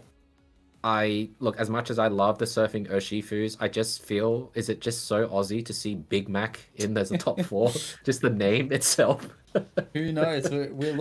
We'll see what we're in for. I know Big Mac have got quite, you know, they have a strong team.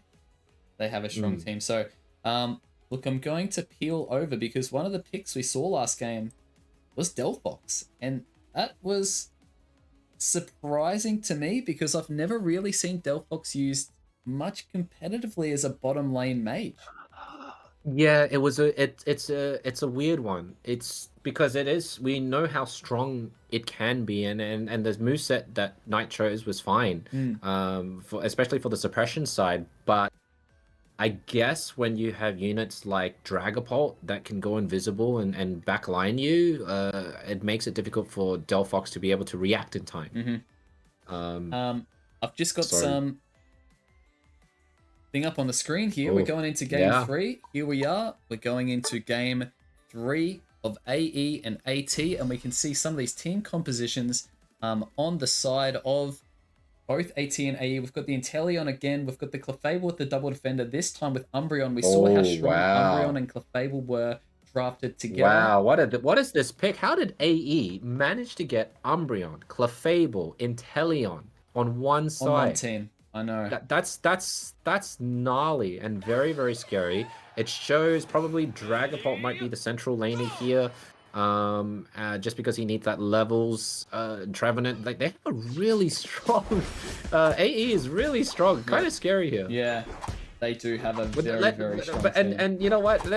I feel like the AT's gone to maybe what they're most comfortable with in terms of picks. It's not bad by any means, but they have 2 Solar Beam potentials here, right? Buzzwell's been effective, I would say, across the past history of this whole match we've seen so far. Slowbro's always a safe pick, and Kian's just shown how relevant Blissey still is in regards to the meta. So, yeah, this might be a comfort kind of pick situation versus a very strong meta one.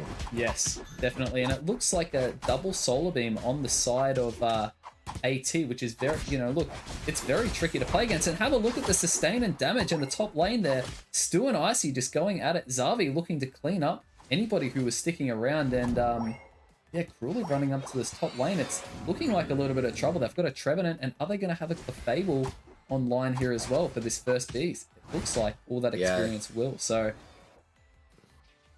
AE looking very strong. The beast, great wood hammer there from Stu, catching both of the members of AT there. We've got the Buzzsaw and the Chansey going in, and the Eject coming away. Are they going to get their scores in? 14 score going in, possibly a stack there for Icy if we knew the set.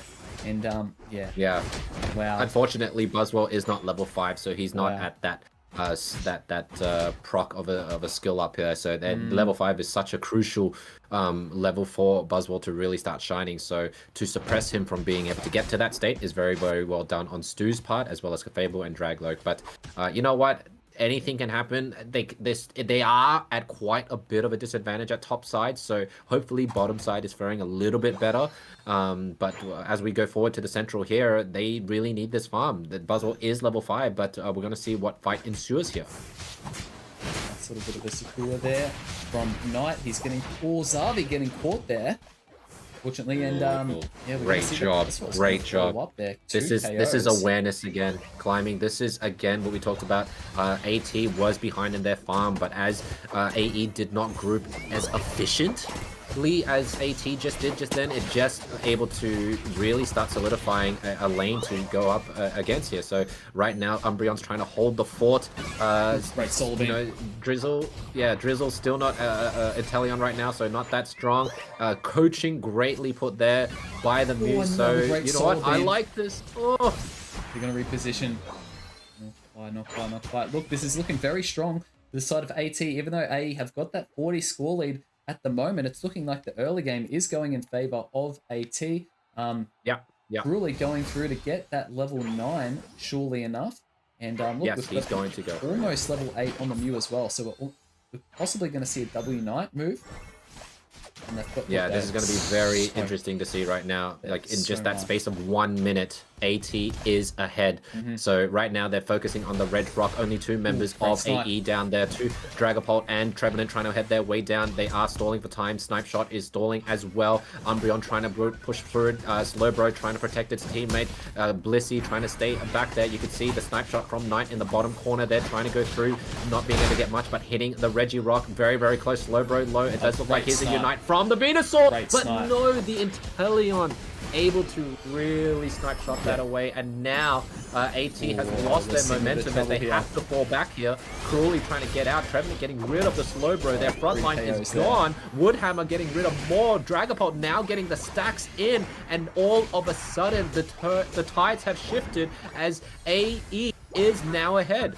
They're ahead, all right. They've got they're on. They've got the score lead. They've got Knight is pulling off these big snipe shots, forcing AT to be running back there. And Manny has got the bottom lane under control here, taking all of those contested Bs. Stu back up the top. Level 10 has got a 2-level lead. Well, now a 1-level lead at the moment over the Buzzsaw. Buzzsaw just getting the Unite move, and Icy with the level 8 is pocket support. You just think, I love this team composition from AT here. I think that they've got to definitely have the favorable team composition here. We're going to see a big fight here break out. We've got 3 Unite moves on the side of both AE and AT. Cruelly forcing back a little bit there, but are we going to see when's the first Unite move going to get popped? Stu catching the Buzzsaw. Buzzsaw getting caught. There's one KO there going down. Great snipe shot there, and a double solar beam going down. A Blissey follower. Oh my gosh. Bliss assist didn't get there on time, bro. Disintegrated before Blissy's assist Unite even reached there. So that is just unfortunate to see, and now you can see that AE is pushing forward. Like AT is just losing more and more momentum as we go through here. Regieleki is going to be done by AE unless a magic solar beam from Cruelly. Cruelly's well known to be able to steal a lot of things. Will he be able to do it here? Just short there. The Slowbro Unite getting the Inteleon. Great eject there, and these solar beams now from Cruelly following up. That is going to change the game. Snipe shot leaving that Regieleki on 1%, and now we're going to see a push on the side of AT. Look at these solar beams doing so much damage, and they've got to be careful because there's 2 solar beams coming out, picking up the Umbreon. The Clefable trying to keep everyone alive here, but these beams, it's just too much. No, this is great. I mean, look, what's the solution to beat this squad that they've been using over and over again with a double defender Clefable support? If not 1 solar beam is enough, let's throw in 2. So I can understand the constant beaming from them. And you know what? It keeps them at a relatively safe distance from skill sets like snipe shots. Very safe distance. You know what? AT is thinking outside the box climbing. Like, they are really trying to utilize what they have, what they're comfortable with, while at the same time battling this, you know, what we think is a really strong meta. Absolutely. Now this game, look, it's looking fairly even. Although AT are behind 200 points here, there's a Reggie Ice and they are fairly zoned out, but I wouldn't be ruling out anything here. Snipe shot from Knight just missing there, but yeah, they're going to get this objective fairly comfortably there. And Stu not looking to get caught out. Level 12 and a quarter, looking to just suffocate the farm on the side of AT there. 1 minute until the Rake Plaza here. We've got the top lane Bs. They are going to be put into the pocket of AT. And I think, yeah, look, we're just seeing they're just trying to suffocate farm, take whatever they can, and then rotate back through to their own farm, knowing that it's at lock. Who got that? It just actually, melted. I think it was Inteleon. I think Inteleon got that one. Melted. Yeah. And now we're seeing the Buzzsaw is looking to catch the Umbreon, but the Umbreon just too thick. Yeah. Well, now you've got to be careful because if he gets mean looked here, and the Slowbro might be overcommitted. The Slowbro does get hit with a mean look, and he might go down. He's going down here. He's going down. He's not going to be able to get out of there, and another sack for the Dragapult, which is what you don't want to see. Mean look there. They are getting unnecessarily KO'd just less than 30 seconds away before, or this may be a strategic plan, because if you do get KO'd now, you will come back faster than before. Now, what they have been able to do for AT is that they've been able to get Venusaur to level 13, so he is going to be their clutch player to steal and whatnot, but you know what? This is the time now where you need Mew and Venusaur to be able to continuously solar beam, while Buzzwole will be relatively transferred as the bodyguard of the team, as he's going to push them away from damage. And Trevenant is all by himself here. Stu in a lot of trouble. This is what AT needed for this. Stu managing to get away with that proc with the focus band as well, but here comes the assault from AT. They saw this. Venusaur getting rid of Trevenant here, and then there's the bro on the Dragapult. Inteleon in a lot of trouble, is trying to get his positional movement there. Mew in a lot of trouble. Mew may go down there. Mew does get away. Buzzwole catching the Inteleon. Knight in a lot of trouble. Knight gets solar beamed by Venusaur. 2 members down. Only Dragapult remains here. Oh my god, Dragapult not able to get out, and great movement here. Now this is the only problem for AT. They don't have a fast securing method. Yes, they have to secure there, but they need to push that through. Inteleon still down. It's a 5 versus 4. And we're very close. As you can see, 20%. Who's going to be able to get this double solar beam going? Dragon gets him, goes to the side. But no, it's like, oh my god, it was done by Dragapult. I think he got it from the splash. Oh, Umbreon got it. Jeez. Oh, yeah. It comes down to a flip. What a panic! It was an early solar beam. You could see they didn't align both of their solar beams at the same time. Mew maybe wasn't ready. I think Venusaur maybe have done it a little bit too early, and Umbreon was able to get that attack, basic attack or snarl, whatever it was. Manny managing to just save that away for Ascendance. What a way to go out. Oh, my days. You'd be gutted. The only weakness on the team is having the lack of rip. And it cost them in the end. If they just had something to be able to do a little bit more damage to get it done even half a second earlier, getting it losing an objective to an Umbreon when you've got 2 solar beams, that's heartbreaking. They were so spot on for it's funny that Venusaur just got rid of Inteleon as a final finish there, but they were so spot on with all of their plays leading up to that last one. And this is what we mean, like anything can happen in terms of Ray. You know, they played it beautifully well climbing. They were able to, you know, honestly, Trevenant kind of stuffed up a bit there at that Ray fight. He got isolated by himself and got caught. And it was kind of like the perfect 4 versus 5 situation with double solar beam secure. The only downside was they couldn't rip it down fast enough. But even then, Gaga and Cruelly just didn't time their solar beams correctly to allow Umbreon to take that steal away. Look, the team fight on the side of AT at the end game at Rayquaza was absolutely fantastic. They had AE scrambled, they caught out the Trevenant in the top bush. They both collided with double solar beam, stunned the Trevenant enough and to not be able to get off the Unite move and continued to steamroll. The fight was definitely won on the side of AT. They won the Ray fight. There's and they were down. You know what, they were robbed. They were robbed. You know, there was daylight robbery right in front of them when they executed everything so well. And we were talking like it would have been great to see this type of team going up against an insane team. Like look at the how stacked that team setup is on AE's side. It was scary, and they were able to hold their own. But they were robbed by Manny, the Umbreon. Hang on, let me get rid of that. Man. Look. Every team has its weakness. I'm just going to go back to this here. Every team has their weakness, right? I feel like because I have dabbled a little bit with the double solar beam, and look, here's someone who's not in the Aeos final, so there's not a lot of talking that I can do here. But the one thing I do understand about the double solar beam comp is that it's very tricky to play from behind at Rayquaza. And AE put themselves in a position to force AT to play from behind. They were very aggressive with their scores. They played very aggressively, and they got rewarded for it to get the score lead. So even though they had the fight won at Rayquaza, they still had to rip down the objective and get that secure, which is, look, your rip on the side of AT is generally Mew doing some coaching electro balls alongside your Buzzwole and then those constant solar beams. So, but that just goes to show. That set goes 2-1. Let's get rid of that. That set goes 2-1 to the side of AE, but this is loser quarterfinals.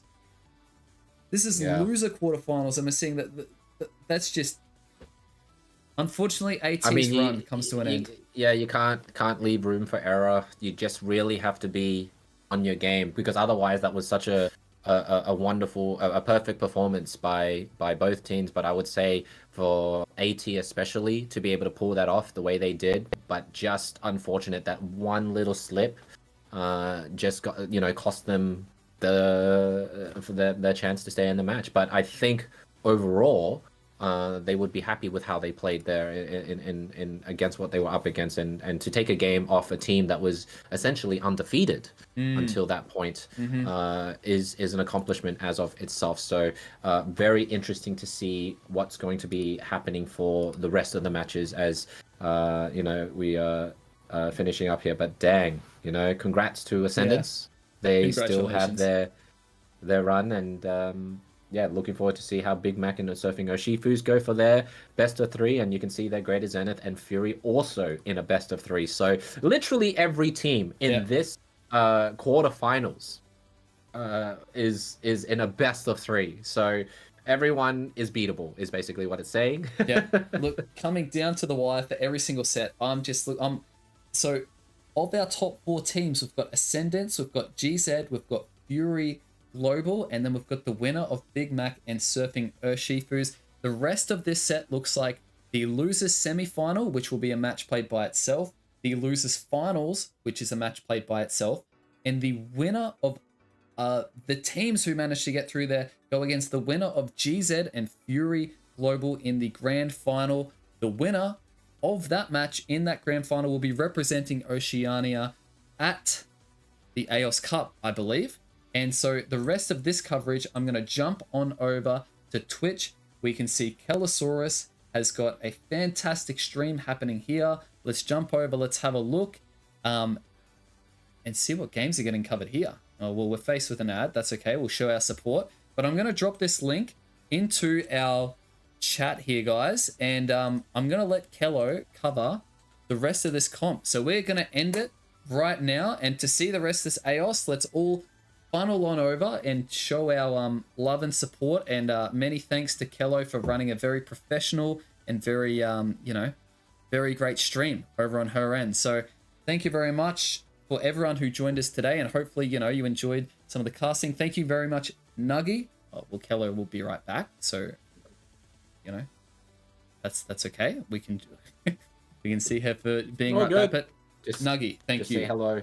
No worries, guys. Thanks for having me, man. It was fun, and congratulations to AE for being able to go the first, basically, to make it to the top 4 from what we've seen there. So good luck for the rest of your matches. We'll be watching from afar, and good, enjoy supporting the OCE region, guys. We're doing our best to show you what we're made of. Thank you very much. Thank you, Beagle, for the for the compliment. Thank you for joining us, and yeah, a lot of fun, a lot of good games, and there's going to be 3 more fantastic sets to come following after this. So I'm going to end here, and let's enjoy. Thanks, Nuggy, and I'll see you around. See you guys.